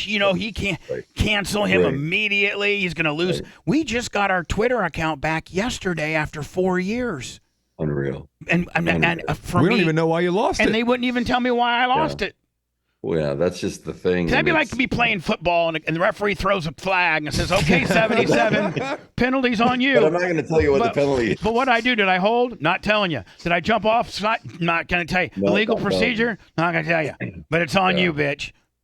It's crazy. It's great. And the thing is, there's really nothing that they can cancel me from because no, you canceled yourself, just like me. So I really don't give it. When you're bringing a syringe into the portal at practice so I can shoot up on my Percocet 325s, well, bitch, you can't get any lower than the bottom of the barrel there, buddy. Please. Right. Well, just to make things clear, boys are boys and girls are girls. I love that. I could have told that from your shirt. That's what his opinion was. Yeah. So yeah. Tony, I love your shirt. Tony Mandritz, I hope I can take a little bit more of your time. I got some more questions for you, buddy. So if you go to TonyMandritz.com, you can see a lot of his artwork, which is amazing. Yeah, by the way, you would be like, man, I can't believe this lunkhead can take that beautiful of pictures. Oh God, they're good. He takes some of the most I'd be like, I thought this guy could tell me how to do skull crunchers, but I didn't think he could take a beautiful picture of a stream or anything like that. I mean, you're still pretty jacked up, Tony. Do you still train? I mean, do you still train? Yeah, I only train like 3 days a week. Can you give me like a little, just a little something there? Oh 3 days a week. He's jacked up. And he's 57 years old too, bitch. But now it's not steroid use; it's TRT. Yeah. Now it's just TRT, right? No, now he's legal. Now I know he goes to his endocrinologist. No. He goes down to his endocrinologist, and she's got him jacked up on some growth with a test kicker. It's all words now. It's replacement therapy. Hey, Tony gets all of his stuff at the pharmacy. He's above board prescription. Yeah, he's looking good. Where do you train? Do people come like, man, you're Tony Mandritz, man? I mean, what's going on? There's a few. I mean, we're getting out of that. We're getting out of that generation now. It's there's a couple of generations that crossed, but at the gym, there's some guys that still remember, and it's like you can tell if somebody's approachable, so they don't coming up, and we sit there and we bullshit, and it's funny because they're like. It's the common phrase after a conversation, even if it's a short conversation, is, wow, you're just like a regular guy. And I'm like, well, no shit. It's like, what the fuck? But here's the deal. I wish that the fine people of Packer Nation knew how cool you really, really are. Or were you not that cool back then? You were just a dick back then. Dude, his images will show you how cool he is. I'm just wow. By the way, holy smokes, your website is insane, Tony. TonyMandritz.com. It is definitely. Try to go see that today. But Tony, like when you sat out for all those days, and as cool as you are now, when you see that guy at the gym or a Packer fan that wants to talk, you're like, yeah, man, and the first thing they always say is, man, that's what they say to me sometimes when they first meet me. They'd be like, man, you're not near the dick I thought you were going to be. You're actually pretty cool. Well, you came into Packerland like a dick. And so, like, if you think you would have came in and been real super cool like Sterling or something like that, you should have hooked up with Sterling and he would have showed you exactly what to do. Sterling is a good friend, and I just messed with him a couple months ago, but he's one of the best guys that that I played football with. When you rolled in as a rookie, I mean, you had Makowski. Yeah, Magic was great. Blair Keel, who played at Notre Dame, who was from Columbus, Indiana. I don't think he's with us anymore. I think Blair Keel died. Yeah, R.I.P. Sterling Sharp. You have my boy Ronnie Hallstrom. I think he was in Notre Dame. No, was he Ronnie Iowa? was freaking awesome. James he was Camp. a Big Ten guy. James James Campen. Awesome guy. Ken Rutgers. Kenny was great. Now, so then, but that I think you had Big Robert Brown as the big Robert Brown, and then you had Tim Harris, and that leads me to my next conversation. Somebody said one of the you roll in there, 3 days before get all your money. Right. You just, bad attitude. You've been on Sports Illustrated 2 times. The Incredible Bulk. There's rumors that you're hanging out with Axl Rose. You got tattoos. You're in L.A. blasting all the bitches. You got all the money, and you called Green Bay a village. Everybody hates you. They want an end, and you come in what were the players like as soon as you walked in? From the first second you walked in, who approached you, and what was the vibe like? The vibe was pretty good. They were glad I was signed. Right. I was glad. The coach was glad. Everybody was glad that, because it became a distraction, right? Not just for everybody. And the first 2 weeks, it was a 2-week exemption they put me on because I had to learn the playbook, so they could carry another roster player. But it was great. I mean, you know what? 95% of the guys on the team were awesome, and the fans were absolutely freaking incredible. Still, even after all the nonsense, because the fans were pulling for you. You're like, man, we want this guy to be, the next Orlando Pace. We want this guy to be. They wanted you. Oh my God. And so, but who was the dude like that? Was it Tim Harris? Was it Tim Harris that when you talk about the 5% who might not have liked you? Tim was, Tim was great. He was a shit talker, but he backed it up. So it's like, hey, that's not shit talking, that's backing it up. Now, and is it true though that there was you just signed, just got to might have been day 1 or 2, and they're doing a drill, and might have been like a pass protection drill where they put a little dummy back. One-on-ones. Yeah, one-on-ones, and he goes, and I guess he just absolutely smoked you, and he said something like, "What in the hell are we paying this guy over $1 million for?" I mean, I don't think he yelled it out, but he probably said it to some people. Man, I just swam this guy, 14 ways a Sunday, and I'm making, $550, and this guy's 1.1 and just showed up yesterday. Right. What the hell's going on here? Right.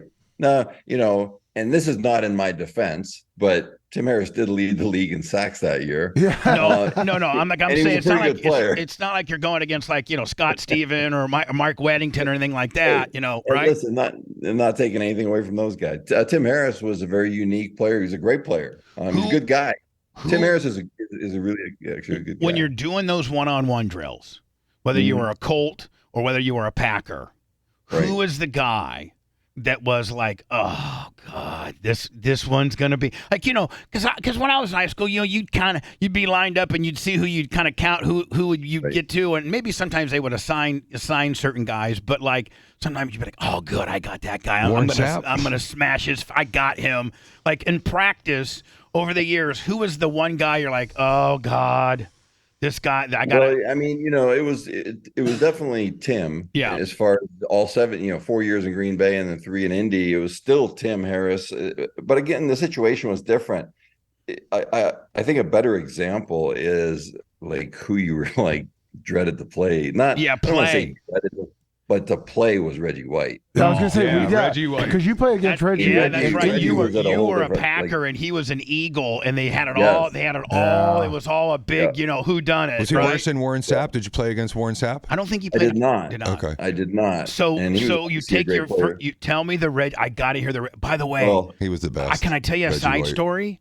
Yeah, I have Reggie White's last pair of pants that he wore in his final Pro Bowl, signed by him, that with Corinthians 1:13. My buddy Darren Kearns was the equipment manager for the Tampa Bay Buccaneers, and Dungy was the coach that year.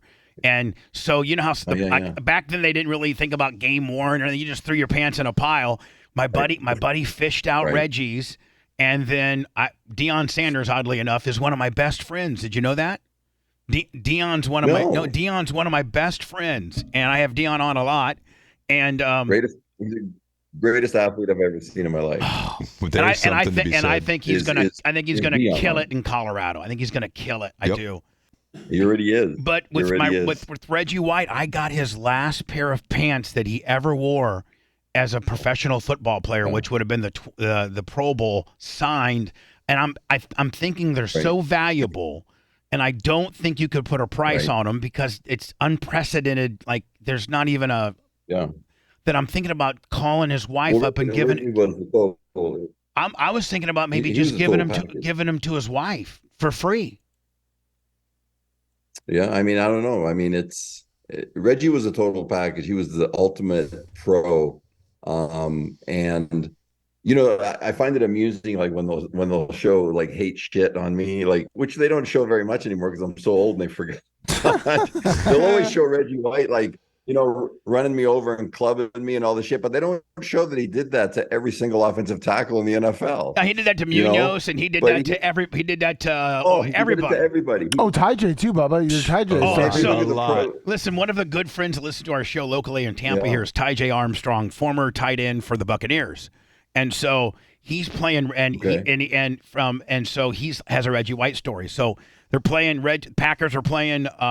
The Bucks down here, I forget what year it is, 93, 94. And they bring in Ty J. Ty J wasn't very good at catching the ball, but he was a absolute stud of a blocker. Like you did not want to, you know, he's a mean guy from Detroit. And he's real mean, and he's from Detroit, and he's just, oh man. So he has a play where he has to like kind of pinch down on Reggie. You know, it's kind of more of a double team, but it's kind of a pinch down on him. So he comes in and he gets a good block on Reggie. He gets a good one. Like he gets him pretty good. And Ty J was like, listen, as NFL players, sometimes a guy will take a playoff or two and you might catch him a little bit, you know, whatever. And I kind of caught him. And then Ty J said he made the mistake of talking all this smack. He's like, yeah, 92, bitch. I got you all day, bitch. Reggie White, who the hell do you think you are? What the hell is going on? I got you, bitch. And he said, Reggie just looked at him and goes, God bless you, 89. and then went and made him look stupid the next 5 plays in a row, like turned it up to 1,000% and killed him. And Ty J's like, I will never talk anything. I will never speak. I know, like, you know, it was the worst. It was crazy. Did you? If you have a brief second, I have a Reggie White story. Oh, I'd love to hear it. We're in Philly when they're at their peak, and Reggie's at his peak, and I mean he just destroys me. And this is like a Thursday night game. We're like 2-12, they're 12-2, and they just kill us. So we leave Philly, and this is like second or third last game of the year, and I'm thinking to myself, it'll be too soon if I never see Reggie White again. Ever. Okay? So the next spring schedule comes out, and we're opening up with Philly in Green Bay. And I'm thinking to myself, what the hell?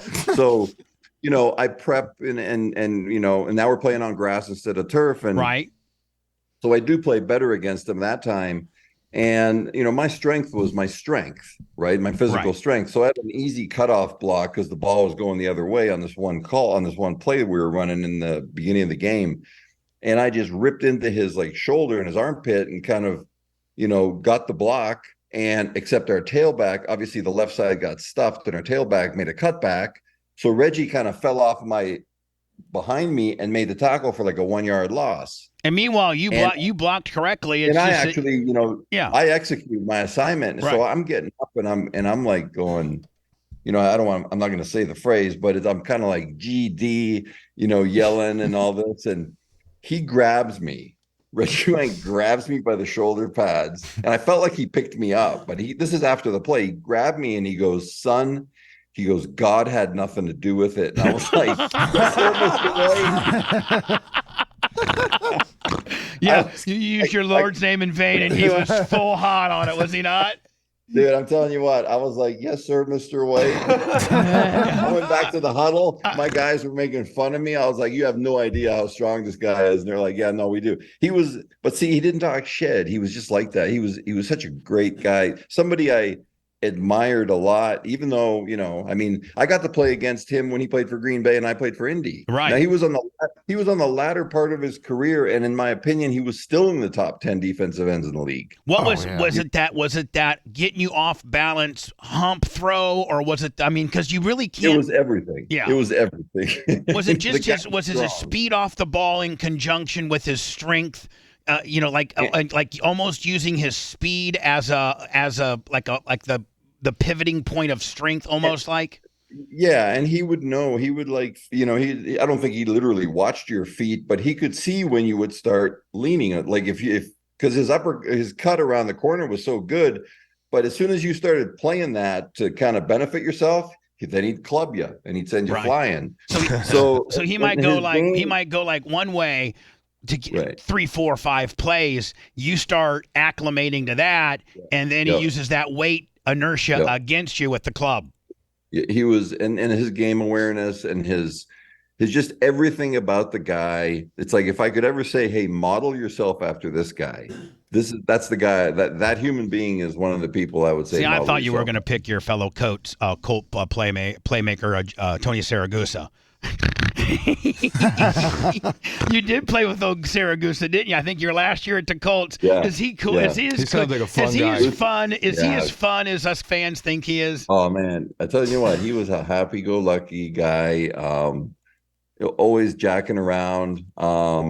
He was out to have fun, and he was a great player. Obviously, I think he won a Super Bowl with Baltimore. Yes, he did. Yeah, 99. Yeah. And then he passed away like a year and a half ago or something. Sad. So that was sad, but just one of those jokers in the locker room, constantly effing with people, constantly. Out of all the Packer offensive linemen, which one was you think the most talented? I'll give you my opinion, and you tell as a fan. When I played there, yeah. So we're talking about 89 to what, 91, 92, 92, and I'm pretty familiar with the roster. I'm thinking either Rutgers or James Campen. As far as as an offensive lineman grading another offensive lineman. Yeah, I would say Rutgers as far as technical skills, and then obviously you're playing left tackle, one of the hardest positions to play. Oh yeah, and he was just generally a great player. James Campen, who I just love the guy. He was like he was athletic, but he overachieved. He played way beyond his athletic ability, and that was because he never stopped grinding. And James was one of the interesting connection that I have with James is he was at camp with the New Orleans Saints when my brother had a tryout with the Saints way back in the day. So he was like one, and then my brother passed away in '93 from cancer. So James was still like kind of like a connection for me to my brother. Right. And because we would bullshit, we would talk about stories about when my brother John was in camp and they'd be jacking around because my brother was a jokester too, but James was I'd say you're pretty damn accurate on those two. Then my favorite Packer. It wasn't me. No, wasn't you. But I mean, your rookie year, man, that Van Grad guy was horrible. Like I almost thought they could have put you in there. Was it Alan Van Grad or Vandergrad or whatever the hell it was? Vanguard, I didn't think. I mean, I was like, man, we're paying this guy $1.1 million. Let's just let him get his feet wet, right? I mean, know. Well, but can I ask him, like, what was the locker room like, or the team like when they benched Don Mikowski for Brett Favre, and then when Brett Favre came, 92. He wasn't there. I don't think. Well, that was my last year. Yeah, in '92. Well, yeah, and oh, that's right. You were there. I mean, Magic had got hurt. Did you? Were you playing in that game in Cincinnati? No, you weren't. No, I got hurt in preseason, and I was on a 6-week it was like a temporary. I forget what they call it, like the pup list, physically unable to perform. And because if you put you on IR, then you're done for the year. Right. I had a concussion, but then Magic got hurt. Brett came in and started playing like freaking wildfire. You guys are down 23-0, and that old Hilljack and gunslinger with 30 inches of colon cut out came back and won. And Don you didn't see Don again until Indy, I think, right? No, I didn't see Don until like 2 years ago at a autograph. See, I thought Don was in Indy when you were there with Lindy. I thought Mikowski was there. He was in Detroit, I think. Maybe, I don't know. He was in Detroit. Mike Tomczak was there because he was up at Chicago. He started for Chicago for a lot of years. Right. Then he was in Green Bay as a backup. Then he was also in Indy as a backup. What was Favre like? Was he literally He was a gunslinger. Like it really, like what you see on him, like what you see in interviews and shit is that, I mean, that's what he's really like. Right. He's a good old boy. He's blue collar. He's, Did you ever give up a sack on Favre and he'd say, Mandridge, what the hell? No, because I hardly blocked for him because I had already gotten hurt that year. Right. And he wasn't even starting yet. Right. How about Don? Did you ever miss one and Don light you up? Oh yeah. What would he say? What would he say to you? Jesus, how do you want to say? You're like, come on, Mandridge, you son of a bitch! My God, we're paying you how much? You can't. I'm getting killed back here. No, there were some bad ones that where it's like when you get blindsided as a quarterback, especially by some of these guys like Reggie White, it's like it's not good. No, do you go back to the huddle and say, "Man, boss, man, I am." Well, if it's my fault, they say, "Yeah, it's on me, man." I know. Well, back then they let the quarterback take the licks. I mean, that doesn't happen anymore. Tony Those blindsides are a different deal now, are they not? Don probably got 14 concussions on Tony's tab, probably. I think it was like 12. You can't hit the quarterback like that. A blindside used to be the best play highlight of the week on ESPN. Yeah. Now it's like a $100,000 fine if you don't pull up at the right moment. Tony Mandridge on the phone. Tony, I would love from time to time, man, just to have you on, talk about what you're doing, your public speaking, promote your website. What else can we promote for you? That's really it. Just I've got a link. If you go to well, even on my Instagram, and my Instagram is just my name, all lowercase, no nothing, no underscores or anything. There's a Linktree link in my bio that'll take you to like a bunch of links of my book or whatever that I wrote in 2009.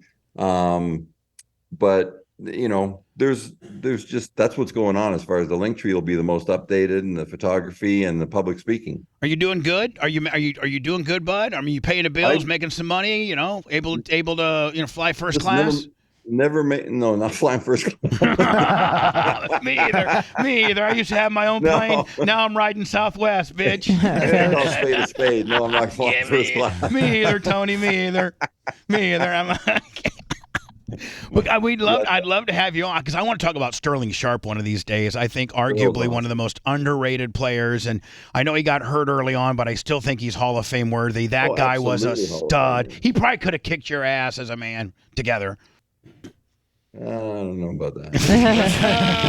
Bubba, his book is really good. The Steroids, Alcohol, and God. You can get it out. It's a really good read. Oh, not only that, but it's very, very, very, very transparent. Yeah. And his 30 for 30 was great as well. I just followed his Instagram, and his website's insane. Yeah, he's cool. He's a cool dude. Can we have you on from time to time, Tony? Straight out of Canada. If you're ever in Tampa, let's come to a game. We got a box. We can host you at a Bucks game anytime you want to come. If you're ever in town, do you ever go to ball games, Tony? Or are you just like, nah, man, I'm done? As far as football? Yeah. No, I follow it. During the COVID year was kind of like bullshit as far as yeah, exactly. It's like who knows what's going on, if a game's going to happen. Then the next year was kind of half bullshit, and then it seemed like last year they finally started to play again. But then now with all their virtue signaling, it's like it's an eye roll for me. And you know what? I'm disappointed in there and how the Packers handled Rodgers, and I'm disappointed on how Rodgers handled himself. Quite frankly, I think they both bitched out. I really do. But hey, Tony, can maybe in a month or so we can bug you again? I'd love to have you if we could, bud. I hope I did okay. Yeah. Didn't offend you too much. Listen, it was a privilege to be on. I was like, Bubba the Love. I was like, why the fuck did they want me on this? I told you Bubba was a huge Packer fan. Oh man, layers deep. How good was one last question? How good was Bryce Popp? I always thought that they should have never traded that guy. He went on to be a stud, Northern Iowa. Yep. A great guy, unbelievable work ethic, great football player. That might be one of the guys that I hated going against in one-on-one pass drills too. Yes, he was very good. He was a stud. Anyway, You're a stud too, my friend, and I'm running out of time. But what's the gal's name that's on your show? Anna. Anna, tell Anna God bless. I love this guy. This guy gets it. This guy knows how to work. He's starting back to how he made himself the most. God bless. This guy just knows that he has the it factor. This bitch does. So cool. He does have the it factor. Tony Mandridge, we love you, buddy. Thank you, Tony. Hey, we'll be in touch soon. I'd love to have you on. Okay, bud. Absolutely. Thank you, Tony. Bye-bye, buddy. Thank you. Thank you, Tony. Oh, man. What a great dude. Stud. He won me over there. I love that guy. He was down to earth. I knew. Like Bubba who's in space. I know. He's floating in the Bubba verse. I know this guy would have been I'm just so glad that Lummy just pulled it out of my ass. Hey, let's get Tony Mandridge on the phone. And I'm glad when I reached out to him, he was receptive and. I mean, working with us. Interviews, though, and you got to think too, Bubba. He's in Arizona, so he's 3 hours behind. I know. He woke really? up. Yeah. He was awake. Yeah, no, that's why he scheduled on the Friday. Up. Yeah, he still looks good as hell. God, he's jacked. His flex on that bicep made Macho jealous. Lummy, that's why Macho got the hell out of here. Exactly. Once a month, man. Let's have Tony on. Just a straight BS. And obviously, he was listening to the show about his analysis of the football must be great. I'd like to hear his Monday morning quarterbacking. The guy's got the it factor. He did his research on me. I mean, I'm even a bigger fan than I was. Me too. Lummy. I love it. I think, Anna, you're up next. Yep. Start about Anna, 10:15. One of our guests researched the high spot and used it back on a workaround. God dang you, Tony Mandridge. We love you. We're like some big fans. We're like fan bitches now for Tony Mandridge. Sure. Anna, show next. It'll be right 10:15. 10:15, 10:20, whatever. All right. Yep. Don't forget our Twitter is back at the Bubba Army. I'm going to be posting maybe even some naughty stuff on there. Maybe. We'll see you Monday.